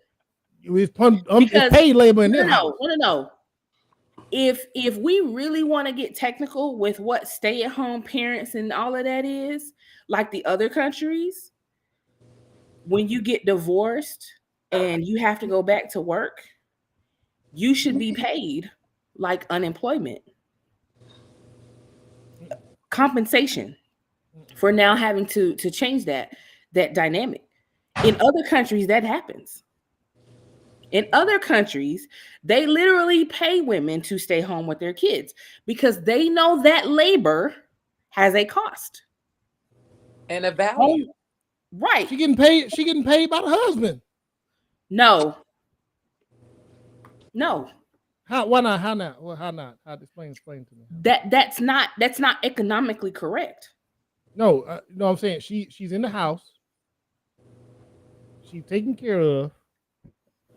Now I want to say, I don't know. It depends on the finances. I'm saying, but she's comfortable. She can do what she wants financially. Like her money is his money. Now I'm not talking about these guys that are now I want to be fair. let me preface this with something. I'm not talking about any certain tax bracket. I'm just talking about the stay-at-home parent experience. Okay. If you look at it like, say, dollar for dollar, I pay daycare from 6:30 a.m. to 6 p.m. $236 a week. That is the cost of labor for somebody to watch my child for that time frame. But if I was a stay-at-home mom, am I getting paid $236 a week? Probably not. Well, see, that's why I do. Now, a lot of guys don't want to hear this part. And that's why I am very, very firm on one thing. When you are married to somebody who is financially so well off to where you can actually get half, I don't know. Listen, whatever the metric is, half, whatever, I don't know. I don't know what's fair. What I do think is fair is that if me, Manuel, told my wife, hey, I don't want you to work. I want you to stay home and raise these kids. We got 3 kids. They 2, 5, and 7, and I want you to stay home with them until they graduate high school. That's 25 years when you stagger it, right? That's a long ass time if you stagger it, because it's 18 years, and then this one got them to 18, and that's if they leave at 18. So we're gonna let's just say 20 plus years of you staying at home doing this work, right? If that does not work out, in my brain, consciously, there's no way I would think, all right, it don't work out, you need to get a job. Because you could not, if I wanted you to stay at home, be a mom, and be a homemaker full time, there's no way I expect you to go out and actually get a job to provide whatever you were provided for first or anything close to it. So in that instance, I wholeheartedly believe, yeah, bro, she gonna get a nice bag if that shit don't work out. So I don't understand why they feel like that. I think, and this is me thinking, I don't know, however it shapes up, if he got 200 million and she get 100 million, he's thinking, damn, why they just couldn't give her 40 million? which 40 million would be fine. I think that's where some of these guys are coming from. I ain't never talked to one of them, so I don't know. But the idea that she needs to get a job after that, come on, bro. Even after 10 years of doing it, there's no, in this world, in this economy, I don't care what women are doing, ain't nobody going to be out of the workforce for 10 plus years, and they just going to jump out there and be able to make a living. There's no way in hell. It's not happening. No, but I mean, I would expect to be told to try, like, or given some time. Because I mean, that was the purpose of alimony. It was to give you time to get back on your feet. But you have folks that stay on alimony for like 20 years. I mean, I don't know what's fair. See, for me, if you raise these kids, I'm talking about, listen, we know what goes into that. I'm talking about you got all these little motherfuckers out of high school to college. They good. These kids is good, healthy, clean, ain't crazy. We got them functioning. I went and made all this money, and I asked you to do that, and you did it. Man, I'm sorry, bro. I'm not finna bitch about half of 200 million going nowhere. I'm just not. Not gonna do it. That's why it's rich man problems. Yeah, that's what I'm saying. Dudes out here making $65,000 a year complaining. There's no way. Like I can't. Like, sir, don't nobody want your 1997 Honda Accord. I think what I don't know. I don't know if all the men think this way. These are basketball players. So the difference is they came into money at a young age early, and versus the man. I think perspectives are different depending on how you build your wealth, right? But I just can't imagine me and my wife divorcing. She done raised these motherfucking kids to basically functioning adults, and I got a problem with her getting half. What's the problem? I don't understand it. I would argue that they never loved them. If you ever love somebody, even if you love that woman, yeah, boy, that should still be some type of reverence there. I want to see you good. Yeah. That's how I feel. Yeah, I 100% agree. Like, we're never family. Like, that's still your family. That's the mother of your children. There you go. You don't. And then the thing is, like, when you married her and she was a stay-at-home mom, everything's all good. You wasn't like, go get a job, go get a job, go get a job. You didn't care that she worked. Like, now all of a sudden that y'all not together, why are you living off of me? Go get a job. Like, make it make sense. Like, she's still raising your kids, and you still. Y'all just made that. Even when you get, I feel like even if you get married, we talking about rich men, you should still take care of your ex-wife and children. Like, that's your, like, make sure she good, so you know your kids are good. Now, maybe like Sheffy was saying, like, alimony was like a temporary thing to, you know, get you on your feet, and it should stop somewhere. Like, maybe when the kids are grown, alimony stops, like child support stops. So she should be preparing for that day. Like, you got 18 years or 15, depending on when y'all divorce, to start, you know, putting businesses in line. Like, you know, like, you got all this money, you got millions of dollars. Like, I'll be trying to, like, start a business, you know? So yeah, because you can't expect to be taken care of forever. Yeah. So when the alimony is cut off, I got a business. I got a whole business now, you know? So I don't need to, like, physically go to work, and I'm making money off this business. But yeah, it's crazy because I think you just said that when Sam said no love, you didn't like you said, Chef, that's fam. I mean, Casey, that's family. I think that's what's at the root of this shit with these stars. Yeah. They don't have a true love. You can't really love and have connected with that point. You want to see that mug be good when it's done. When you actually love them, you want to see them, like, well off. That goes back to love being unconditional. Yeah. Love don't just change just because y'all broke up. Yeah. I'm telling you, if I walked into a relationship where a man was married and got, you know, you got an ex-wife and children, I'm going to judge him if he's not making sure she good, and they, like, if we can afford it, you know, like, if we struggle is one thing, but if he can afford to, you know, make sure that household is good, please do. I'm gonna feel some type of way if you don't. You know what I mean? And it's funny because he's saying, like, ballers, they will go blow millions of dollars on their homeboys in the mall or on trips or at the Super Bowl.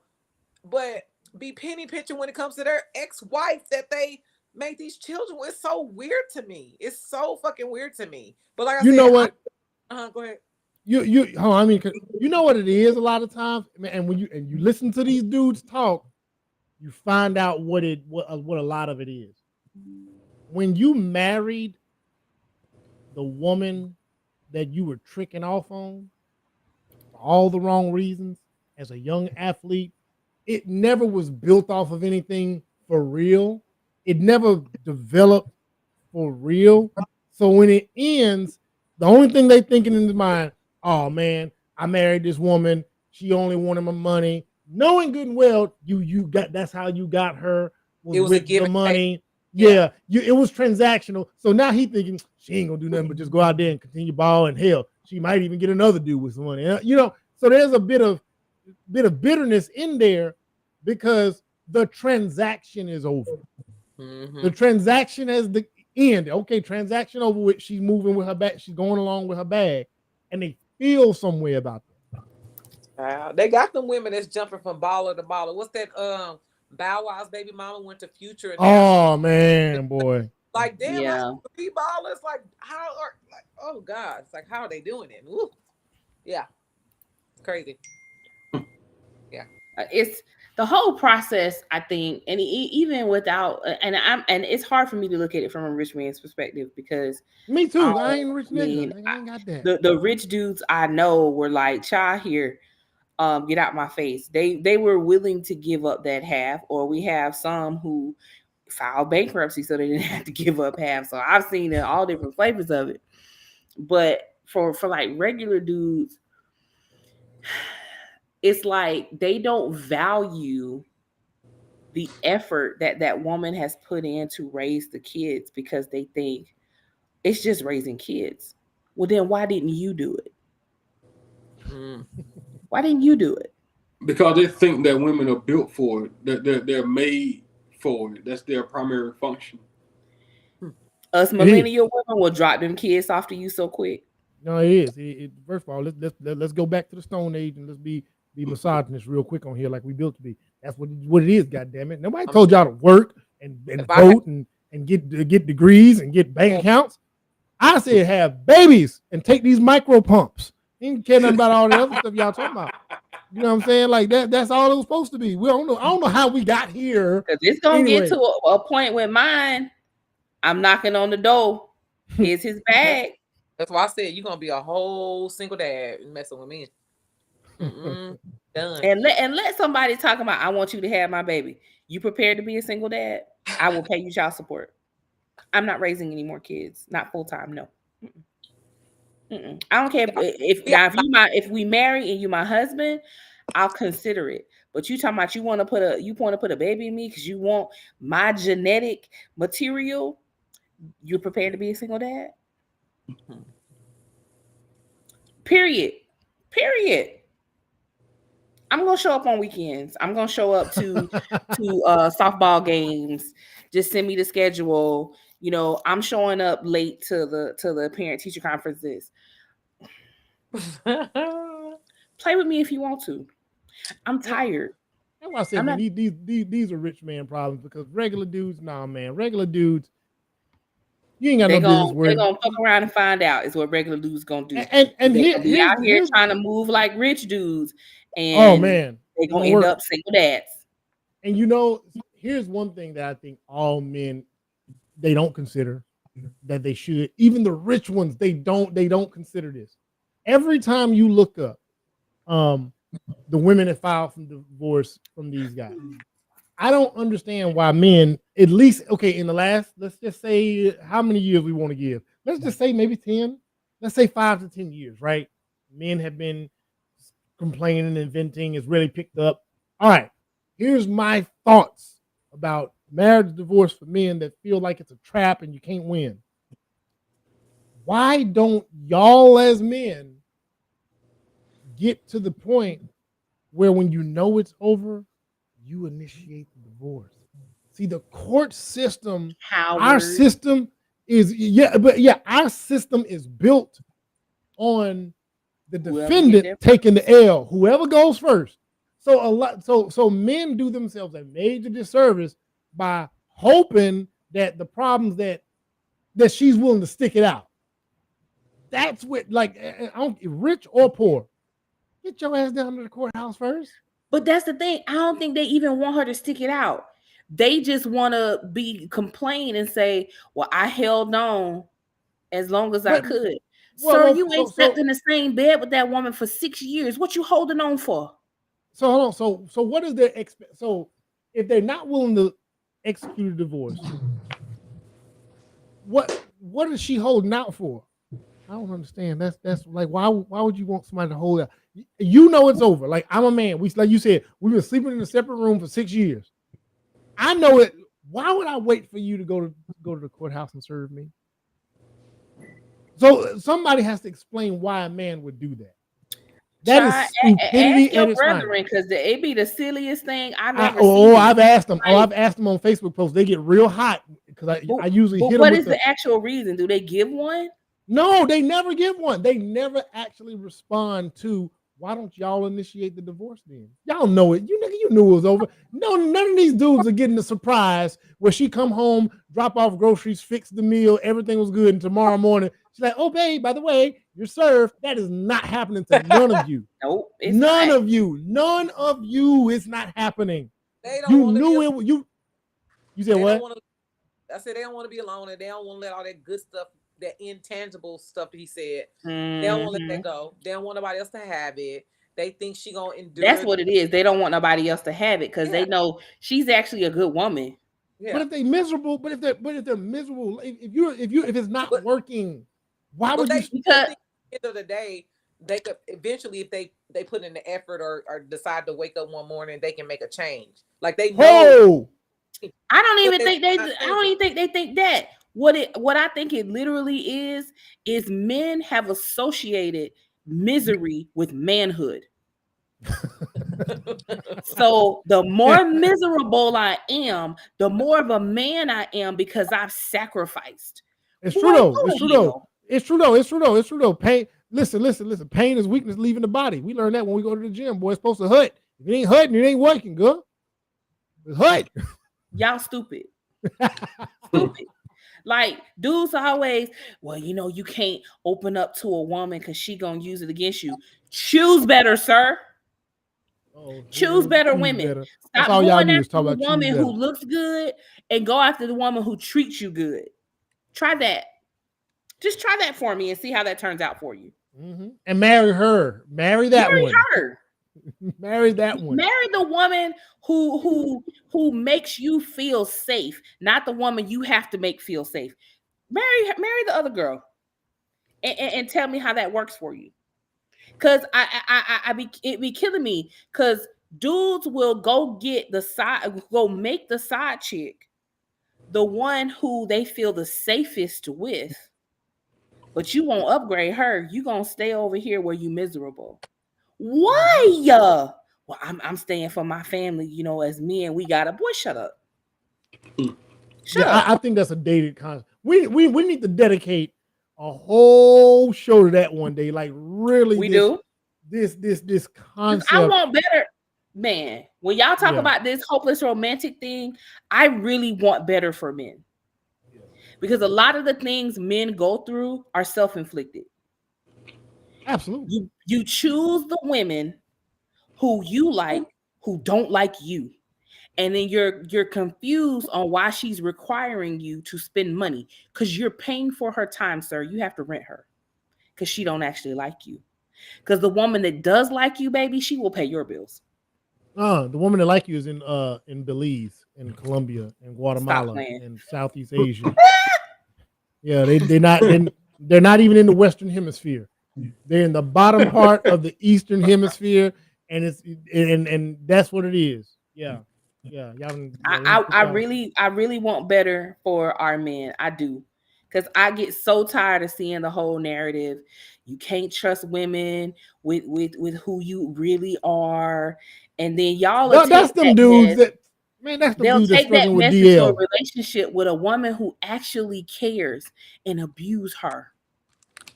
See, Chef, we gotta get down to the root of it. when these men say that these women don't trust me with who I really am, he like to suck dick, and he wants a woman to accept him for sucking dick on the side. That's down low men. Down low men. You can't accept That me is not who what I was really talking am. about. Listen.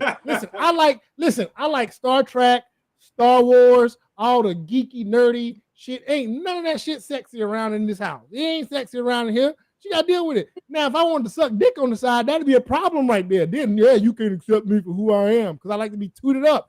That's what it is. When dudes say she won't accept me for who I really am deep down, that's because he likes some man deep down in him. I truly believe that's down low talk. Because if you're a man and you like to be out in your yard and cutting the grass and doing shit in the basement or if you like jazz or if you like musicals or whatever the fuck it is you actually like, that is not a problem. Y'all want to suck dick. Saying it is, but I mean, you have so them demons. I got demons. I got demons. That's what it is. Demons is he seen that man walk by and his thing got a little bricked up. You gotta factor in the factor in the chicks on social media that be like, what grown man play video games? He a lame. So dudes are going on stuff like that when it's like, just don't date her. That's it. This isn't rocket science, but y'all want to date her because she got a big old booty. And her booty ain't even real. That's on care credit, sir. And one payment, they might come repo that thing. I don't know. Her booty big, and no, they complain about her booty big, and she got them eyelashes that they don't like. So they're gonna complain about the eyelashes she don't like, but they like her. But that's the one that like it's a whole. They lot. don't want a woman with a full beat, but they all under her comments telling her she beautiful. Like I'm confused. I'm so confused, and I think men are just as confused. So I think it's this got my pressure up because I really want better for dudes. I do. And she hit y'all with the choose better, boy. That boy. Listen, when you get hit with the choose better, that's what the hopeless romantic in me is. Like, it's so many dudes out here that have been mistreated, that have given up, and it's like, sir, you just didn't choose her. Yeah, you chose the wrong woman. You just did. That was a good woman that did you bad. That was a bad woman that did you bad. Right. I'm going to listen. The conversation. I want better for Sam and these Cheetos. Like, put the Cheetos away. It's good too. Better for you. We can see because you. man, when we it's like, man, me and him, we've talked about this before, man. The conviction that happens for you as a person when you realize I chose this. I overlooked these crazy red flags. Like, I knew this booger was crazy, and I still went that way, and that booger's still crazy. You like, damn. You can't blame a crazy person for being crazy. Why would you? I can't blame all women when one woman is crazy. No, you can't. But that's not the way it works. What typically happens is, so that reminds me of, like I was telling my daughter's cousin, until you address the issue, you're going to keep choosing the same person. Absolutely. You think that all the women you keep choosing are the same because you have not addressed the issue. So you're going to keep attracting the same problem until it's solved. Yep. Absolutely. Yeah. So I want better. I want better for y'all. I do. I want dudes to heal. Because there's really dudes out here who think happiness isn't real. Right. Oh, of course, yeah. Talking about that's just something temporary to attain, to reach, and then it changes, and it's like, no, no, you just picked the wrong solution for your happiness, and then thought it would change because you married it. Mm-hmm. What it is, these niggas lame. Here you go. They finally get the one that they've always wanted, and they put all their chips on the table to secure that woman. And then once he found out, once he got her in his presence, and she's agreed to remain in his presence, he then begins to realize this woman either don't like me for real or I don't like what's in her. And now I'm beyond being enamored and impressed and blown away by how she looks. I'm beyond the physical attraction now. And now my eyes are open to, damn, she's just really not a nice person. Yeah. But they latch on to her because they are afraid of losing what they've never had before in a physical presence. Woo. Nigga can't believe that he bagged this one. I've been after her since 10th grade. No, they don't even the women don't even be bad like that, Frank. They don't. They don't. Well, he specifying the ones that got the bad ones that mistreat them. Yeah, those ones exist. The bad ones that mistreat you like you knew what you was getting when you should have known. Yeah, you should have known, bro. She didn't like you like that. They getting dogged by ugly ones too? Not necessarily ugly, but like I remember a friend of mine back in the day. It's been about almost 15 years. And he talked about how his then wife, like, she ain't want nothing to do with him. And I said, that woman don't like you. And he's like, well, she's always been like that. I said, because she's never liked you. What does that mean? She's always been like that. But she married me. Yeah, because she wanted to be married. She didn't want to marry you. There's a difference. And then he was looking at me like, and this is white guy. And he was like, oh, snap. You're right. She wanted to be married. She didn't necessarily want to marry me. And he ended up divorcing her like maybe a year or two later. Oh, you found him somebody else and you broke that marriage up. No, I didn't. He had been sleeping on the couch for like 6 years. Should have minded your business, Sheffy. Should have minded your business. You know, them people married and broke that happy ended home up leaving where he was and went to move with some woman he with now. Every time you see him on Facebook, he's happy. Because the woman he with actually wants him. And it's like, you can look at dudes' wedding pictures and be like, yeah, y'all ain't gonna last. This man ain't even happy in this picture.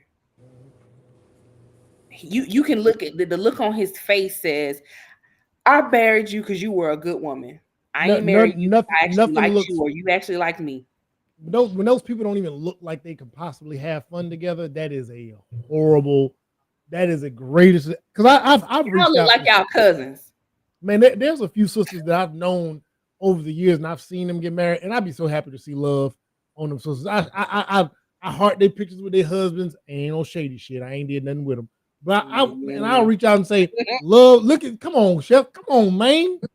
Once mine, always mine. Hold on. Let's be clear. Once mine, always mine. But I would never tell the husbands that, and I leave that to be what it is. But I seriously have reached out to and said, man, love looks good on you. I'm glad to see like, damn, you and this dude look like that's great. I'm championing that shit. Y'all look happy. Yeah, like y'all look versus good, y'all just look married. Yeah, you got a little glow on you. Look at you. Damn, you know what I'm saying? You didn't give up, and that's what it is. So, man, yeah, you can see it. Man, you niggas out here marrying people that just don't even like you. She don't even like you. Yep. I won't spend no time with you. And then be like, well, when you get married, you have less sex. Because you married somebody who don't like you. No, what's funny is in the group, somebody posted, I think it was Leah posted, oh no, it was somebody else. Anyway, it was a meme of a girl crying, and it was like, it said, when you after the wedding you realize you gotta be married, like you gotta go home. Oh shit. Like women, like there's women out there that just want the ring. I don't women like that. Cause I was like, I hear them talk. And nothing sounds like relationship building. It's like checking off lists. And I'm like, you wanted a baby. Yeah, exactly. And you wanted a man. I was like, if you get married, if y'all get married, because they were engaged, once y'all get married and y'all have kids, you be okay with like getting a divorce? And she was like, yeah. Like, oh boy. Yeah. Because she wanted to check off those lists. And because of that fairy tale that girls are taught, you have kids and you get married. They don't care who it's with, and they don't care how long it lasts, as long as they get married, and they're validated. Say they've been a wife. Married me. It don't matter who, somebody married them. And that's it. And it's a lot of that going on. Yeah. It's a lot. I would suffice to say probably in the last 5 years, I'm almost positive at least, and I'm making up this statistic, but I'm guaranteeing that about 60% of the marriages are just to be married. 60%. Mm-hmm. And I'm confident on that. Mm-hmm. They need somebody to help them pay the bills, and they don't want to be alone. All them reasons, yeah. Yep. So again, that's why I'm an advocate of divorce for incompatibility. Like that should be a reason. We're just not compatible because y'all shouldn't have been married in the first place. I think that you technically can. I know in Georgia, irreconcilable differences. That's all this stuff.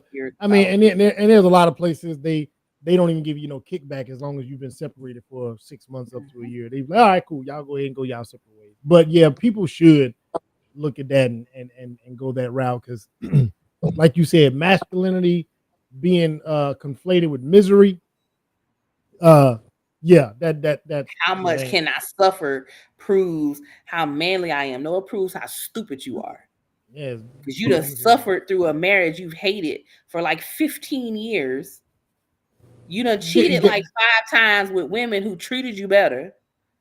You got literally heart failure and stroke is up when you just sit there and want to be miserable. Man, literally. Anyway. So speaking of people, hey, look, listen. I hope y'all don't get on this woman. Too bad. Vivica Fox said she's ready. Got a little list, but there's a certain age. But I didn't take her video. I was listening to the fellas talk about her. Is there an age that women should adjust their expectations? Because I heard what Vivica Fox said, and it didn't sound so ridiculous outside of the part where she was like, he needs to be able to pay for my shopping. I'm going to assume that Vivica Fox shopping is not just Amazon and Temu and the stuff that regular folks do around here. I'm going to assume her shopping is a bit more extravagant. But anyway, these guys that we listened to earlier, they had some things to say about old Vivica Fox. I think they're off based on what they're saying about this older woman and what she's gonna have to settle for. Y'all tell me if they off. Fox 50-something. Vivica Fox, she for sure on there. She said she taking allegedly. We cannot confirm application. Like you got to be fun. You got to be able to travel. Like she said, everything. You got to be able to pay for my shopping. Vivica A. She's 60 now. Wait, no. She said you got to pay for her shopping, or she got to pay for yours. No. You got to pay for her. Yeah, she's 60. At 60. Yeah. She said, I'm ready. I'm finally ready for a husband, boyfriend, everything. At 60. All the black women said, yeah, girl. Kevin Samuels said, I know Kevin Samuels somewhere. Can't make this shit up. Vivica Fox. So she's saying this is what you have to be and do this? Yes. Yeah, basically, yeah. Does she know her Kelly blueprint value? Yes. Kelly blueprint. I hope she knows the value of an old 60 model. That was on Martin gift. So you got a choice between wait, who? 2024. Vivica A. Fox. No, Vivica, she was like, I don't know. I'm confusing her with Pam. No, the act. I'm confusing her with Pam. 50 Cent, the 50 Cent one. I'm getting up. Let me ask 50 Cent how much she worth. I'm getting up. Whatever he say, that's what I'm paying. That's what he's. Whatever 50 say she's worth, that's what I'm paying. So you got your 2024 electric, you got your 2024 electric, and you got your 1974 Impala Chevy. Yo, has she seen her competition outside? Like, has she been outside to see the competition? Does she know what she got to do to keep her attention? Yeah. Hey, it's hold on. It's different outside. I'm willing to see what she's working with. Cause she's gonna have to do a lot of stuff. So her back have you seen your competition? Look, she got the soft gel shoes, the soft gel bottles with. They ain't even got shoestrings. You got to strap. I mean, she only got about Velcro strap. She got the Velcro strap. We ain't got to prove our point though with someone like that age, cause they can't. Their knees ain't working like that. So she only got about 2-3 minutes before she just ready to give it up. So we ain't even gotta last long. We ain't gotta go in there trying to be a hero. You know what I mean? We don't gotta be a hero. You don't need to be a hero. Just go in there 35 seconds, you're like, hey, I'm good. You know what I mean? You got to pay me. You hungry? You got to pay me for them 35. At 60 years old, now look, at 60 years old. First of all, she black, but go ahead. Yeah, at 60 years, yeah, I mean, really 40. See, I didn't even think like she didn't look bad. No, she got that plastic surgery, so she does not look her best. Yeah, and She knows who her target audience is. She's not talking to these little young dudes. No, she's talking to 60-year-old men. There you. With money, thank you. With money.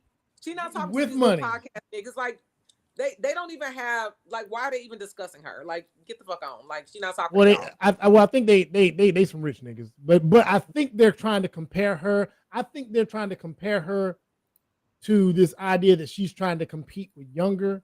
I think that she's thinking her age bracket, somebody in there that knows what she's accustomed to. I think that's what, because I think that's she's what gonna get it. She's going to get it. I think that's what older. I think that's what. Now, here's my only thing though. Hold on now. Hold on. There's a lot of 60-year-old men. I know men claim that we don't hit a wall. They don't believe that there's a wall. It's a lot of 60-year-old men, rich men, still chasing 20s, still chasing the youngsters. Mm-hmm. So, is there a man that's in the tax bracket that she would prefer that's not chasing these young dummies? Yes, there are plenty of them.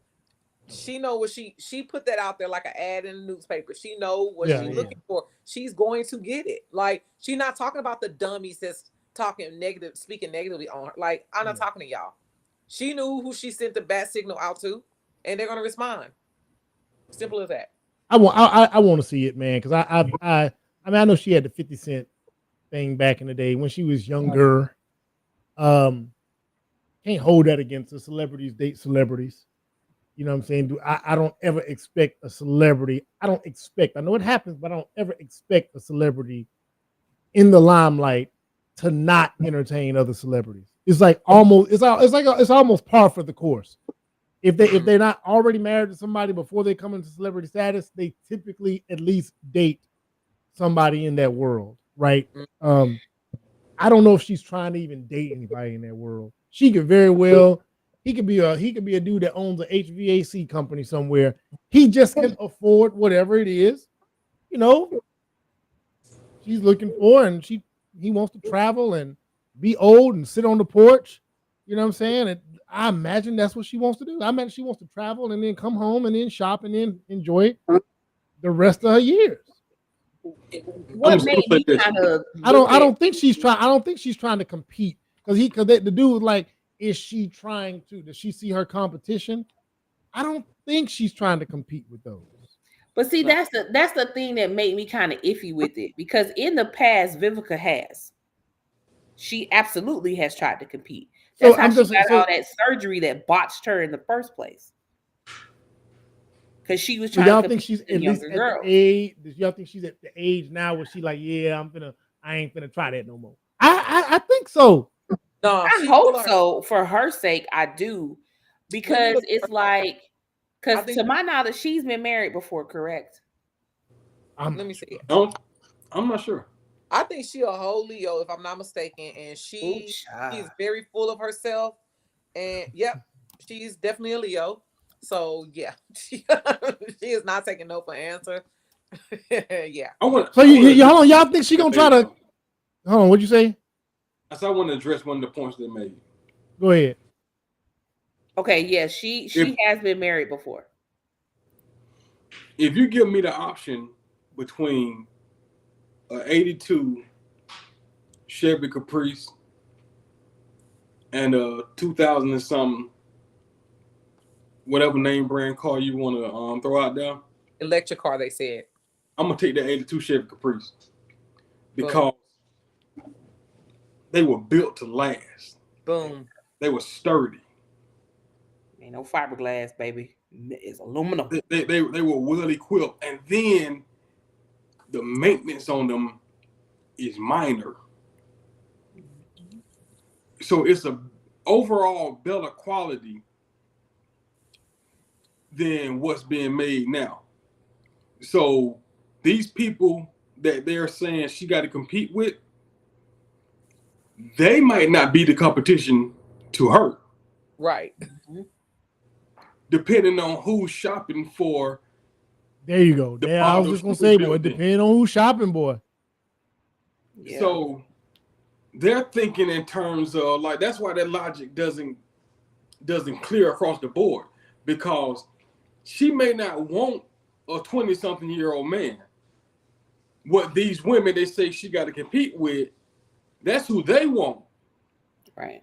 Those women want a 20-something-year-old man with everything together. That's probably not even the consumers that she's looking for, that she's marketing towards.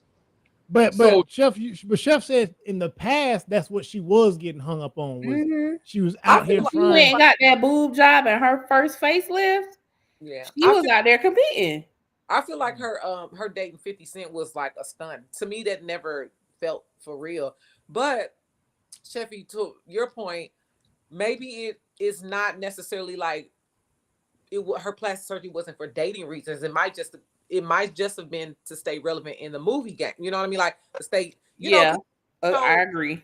And they, even the younger, like Raven Simone, she was like, she had plastic surgery, she did this, and she was young, and so they play with your mind. And if you're not grounded in who you are, you gonna fall into that trap. And Vivica was a beautiful woman. Now I've heard that she's difficult, and headstrong, which is not. There's nothing wrong with being headstrong, but she's a lot. She's a lot. And I've seen some behind the scenes stuff of her being difficult. But yeah, so, but I still feel like somebody's going to be attracted to that in her. There's somebody for everybody. And she just telling them like, okay, I played the field, whatever, or been single long enough and I'm ready to settle down. So what's up? And somebody's going to subscribe to that.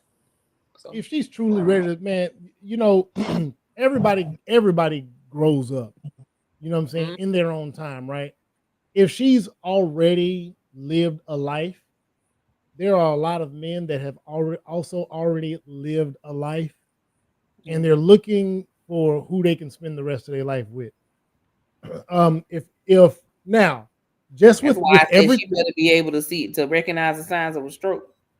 Yeah, and I also say, with everything, the tax bracket changes the dynamic a little bit, because there's always lesser of anybody when you're trying to attach a large degree of money behind it. You know what I'm saying? There's a lot of good dudes that are more than likely in the regular realm of men financially than there are dudes that can afford a celebrity.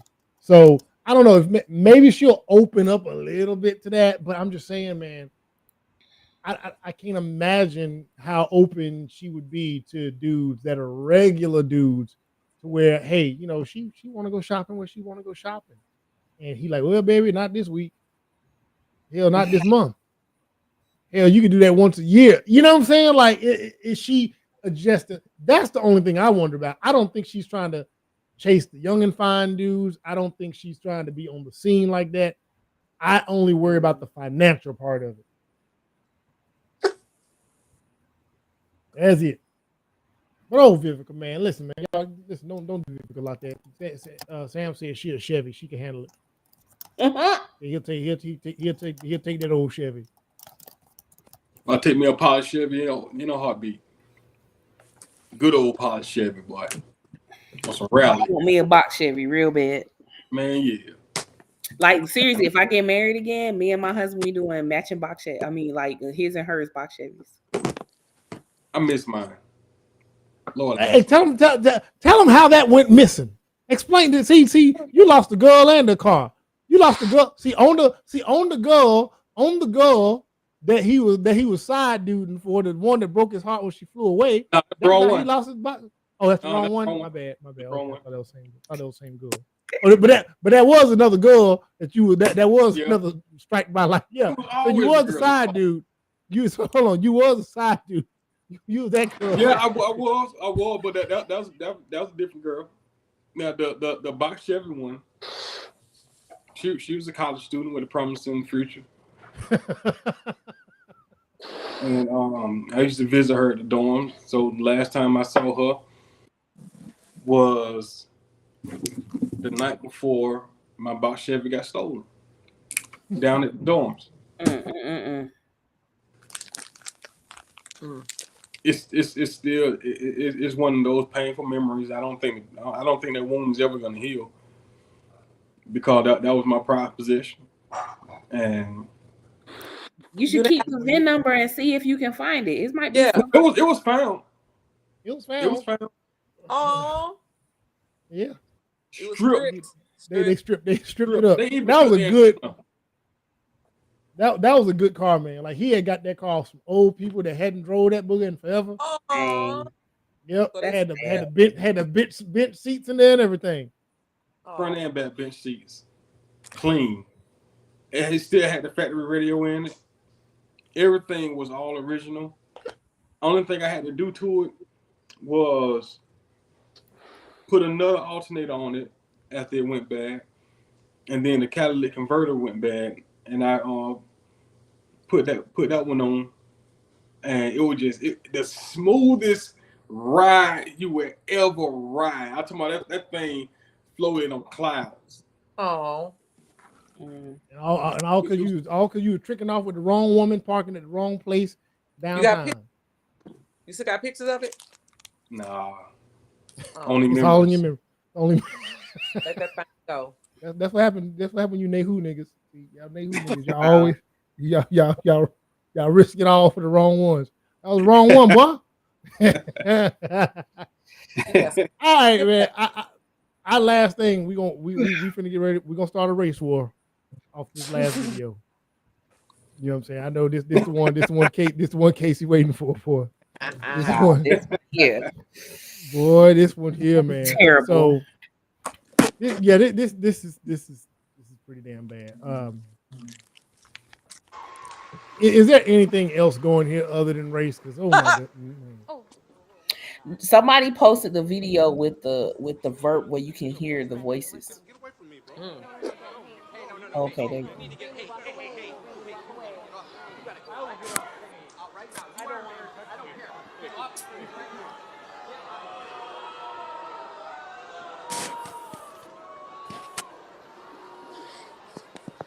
That way, Michael.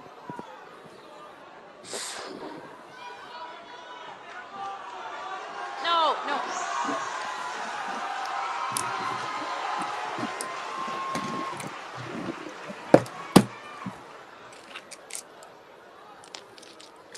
Where's Brendan?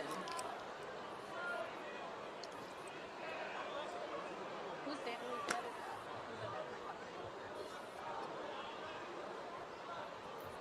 Brendan's here. Okay. Who's up?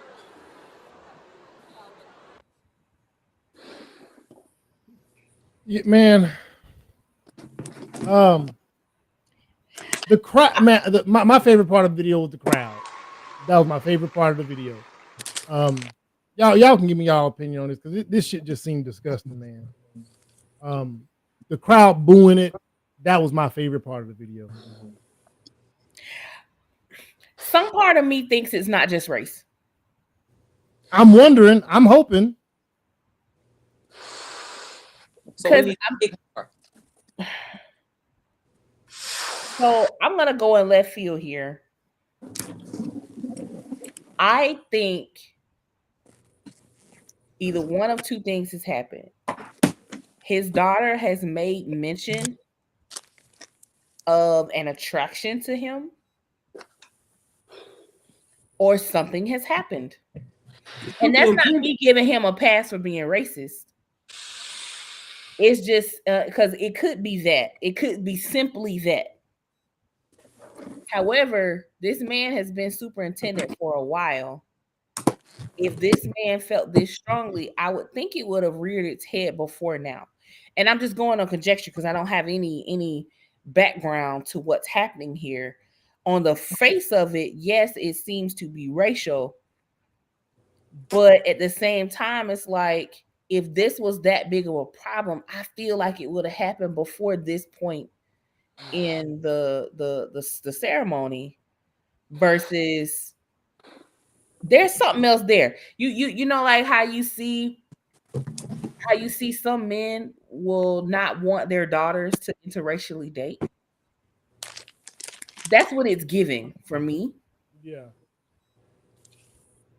Because typically, that's when you see fathers act that strongly. Is when something has actually happened. Something been said. I was thinking, what if the superintendent made a pass at his daughter?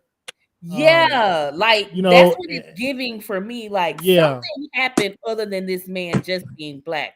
I think him being black exacerbated what happened. Yeah, yeah. But I can't fathom it that's the only reason. Now, if it is, then that's just terrible. But I don't know. Something is just not striking me that's the only reason. I don't see how it can be anything other. He's the superintendent.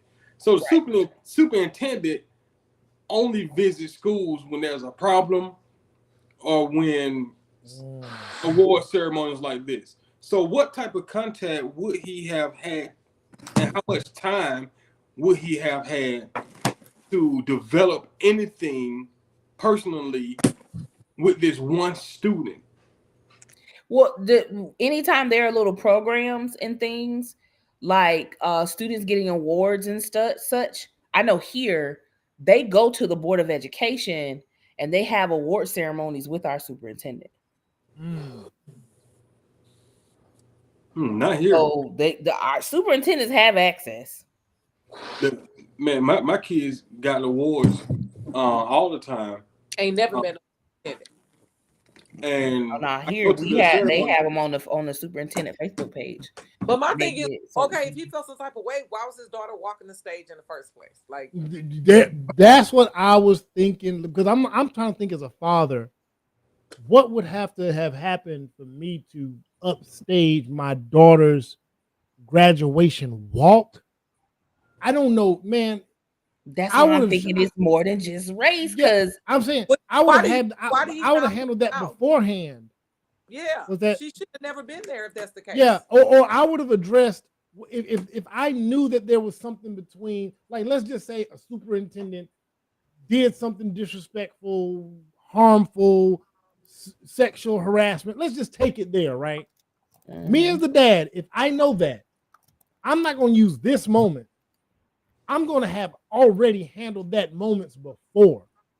I'm going to have to try to have checked that before, because I'm not. Maybe he did, and he didn't know the dude was going to be there until now he see her walking across the stage, and it's like, it's that, because it's on site every time you see this man. Yeah, no, I'm not doing that to my daughter, because this is a moment that your daughter, your kid, this is now in the internet ether. It is immortal. Immortal. So I'm not doing my kid like that, because the girl was just standing there. She was just standing there shook. She didn't even try to go intervene, which, women, y'all don't jump between two men. I ain't saying that you should, but it just, I don't know, man. You can look at her face and see that she's shook too. Yeah, and she's really shook. She had this look on her face like, this nigga acting out again. Like, this ain't the first time he's embarrassed her. So she has to look on her face like, this nigga's doing it now. Like, he's embarrassed to me in this moment.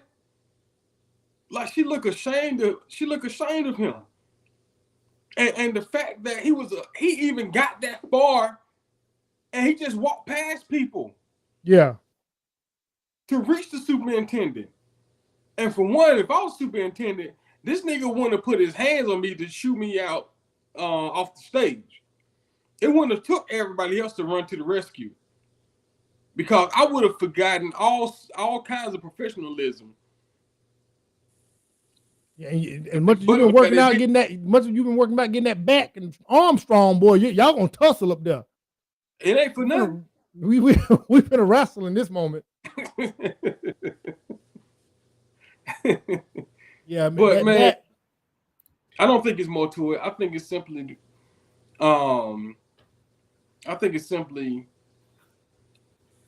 he has a problem, and it got the best of him, and I don't know what he was trying to prove, or what. It was just the whole thing just stupid, and I feel sorry for the girl because she has to live with this. She worked whole grade school career for this moment, and this dumb nigga ran up there in front of her, cut her off, and ruined it for her. So this is what she's going to be known for. Yeah. I would have made that nigga swallow his hat. I'm just real curious to see what shakes out. There's gonna be something that's gonna shake out. There is. I mean, he's been arrested, but I get for things, you know, we're always so quick to be like, okay, is this. But dude with the whole hair thing got me on pause. Like, no, I need to see the evidence. Yeah, you know, I'm not jumping on neither side at this point because y'all be making a fool of us out here. So I'm just gonna wait to see what develops. Because if it's just strictly racial, then yeah, he need to be. It is what it is. Because you know that's typical. I was thinking as a dad, like, right. If I knew something took place that was, you know, not my daughter saying the superintendent's cute, or not my daughter thinking like none. I'm talking about like you have to have crossed such a line, but I don't think I'm not gonna handle it in that moment. Like I'm gonna adjust myself to let her walking, to let that ride. I'm gonna let her walk. Maybe I go dive on the motherfucker after my daughter done walked or something. You know what I'm saying? I'm gonna get you different. I'm not gonna ruin her moment. You know what I'm saying? Where was he sitting at? How did he get up there exactly in that moment? Because at my daughter's graduation, it was at and this looks like it's in the school auditorium. They graduated from the Georgia State auditorium downtown. So it's stadium seating at that auditorium. Mm-hmm. So this looks like he got bleachers in it. Probably some Backwood High School. But at the same time, you have rows of students that the visitors or the family are sitting behind and around. So was he just standing on the sidelines waiting for his daughter to walk? Yeah, probably. He probably down there taking some pictures in range, and yeah, he might have been waiting on that moment because he didn't run down there from like Stone Cold coming from the aisle diving into the ring. You know what I'm saying? It wasn't one of them wrestling where they just come charging down. He was already kind of chilling. You know what I'm saying? And just walked up. Yeah, I'm gonna reserve comment on what's happening until I get the full brunt because and it's a shame I feel that way because I want to be on. We want to start. We want to start a race war. We want to start a race war. I didn't say that because we wouldn't so diabolical. Win a race war. Casey is the she just like got the little horn right there. We wouldn't win a race war. No, we not on our ground, boy. Because we want acceptance too much. Yeah, boy. We're gonna be sold out quick. Yeah, pretty much. Like, I mean, that's what happened. But yeah, I'm trying to. I'm not giving the man a benefit of the doubt at all. I'm just hoping it's more to it, I guess. And I don't want to be because at first I was like, look at these old racist people. Then it was like, bro, boy, remember what happened last time you came to somebody rescue online? It's like you can't take the brother's side because you took the brother's side before he turned out to be a whole pedophile. They made you look like a damn fool. Yeah. Yes. Boy. Like, yeah, boy. I'm ready to cap for my black men, but baby, y'all got to actually be spotless. Yeah. Like us. Listen, sir. Us. You mean like Sam? Listen, I'm like a Dalmatian. I got some spots, but they pretty. They some pretty spots. You know what I'm saying? They make it. You know what I'm saying? You like, you got so many spots that you might as well be a Rottweiler because it's all black. Well, everybody like the old Rottweiler. Everybody like a little, you know what I'm saying? Little Rottweiler here and there. Yeah, man. That's all we got though. Hey, I got. Hey, man, did y'all? There's a new Godzilla movie. Well, it ain't new Godzilla. Godzilla -1 just dropped on Netflix. I know y'all tired of all the Godzilla and Kong movies, but the Asian one. Yes, that is better. That is better than a lot of what we've seen because it's there. It's still it's in Japanese. It got the language on there, but you can put on the not the caption, but the voiceovers. But it's a quality. It's a good movie. It's a good movie. I'm gonna go watch it now. Y'all have a good night. Oh, he don't care about nothing. If it's violent, he watches it. I'm telling you, we're gonna find out in the future. There's something, man. There's something. All we gotta do is be violent. Any sort of destruction or violence in a movie, he's watching. It's entertaining. It's art. That's all. Just little art. As long as it's violent. Netflix, you say? Yeah. Y'all have a good night, niggas. All right. Good night, everybody. Good night. All right, y'all.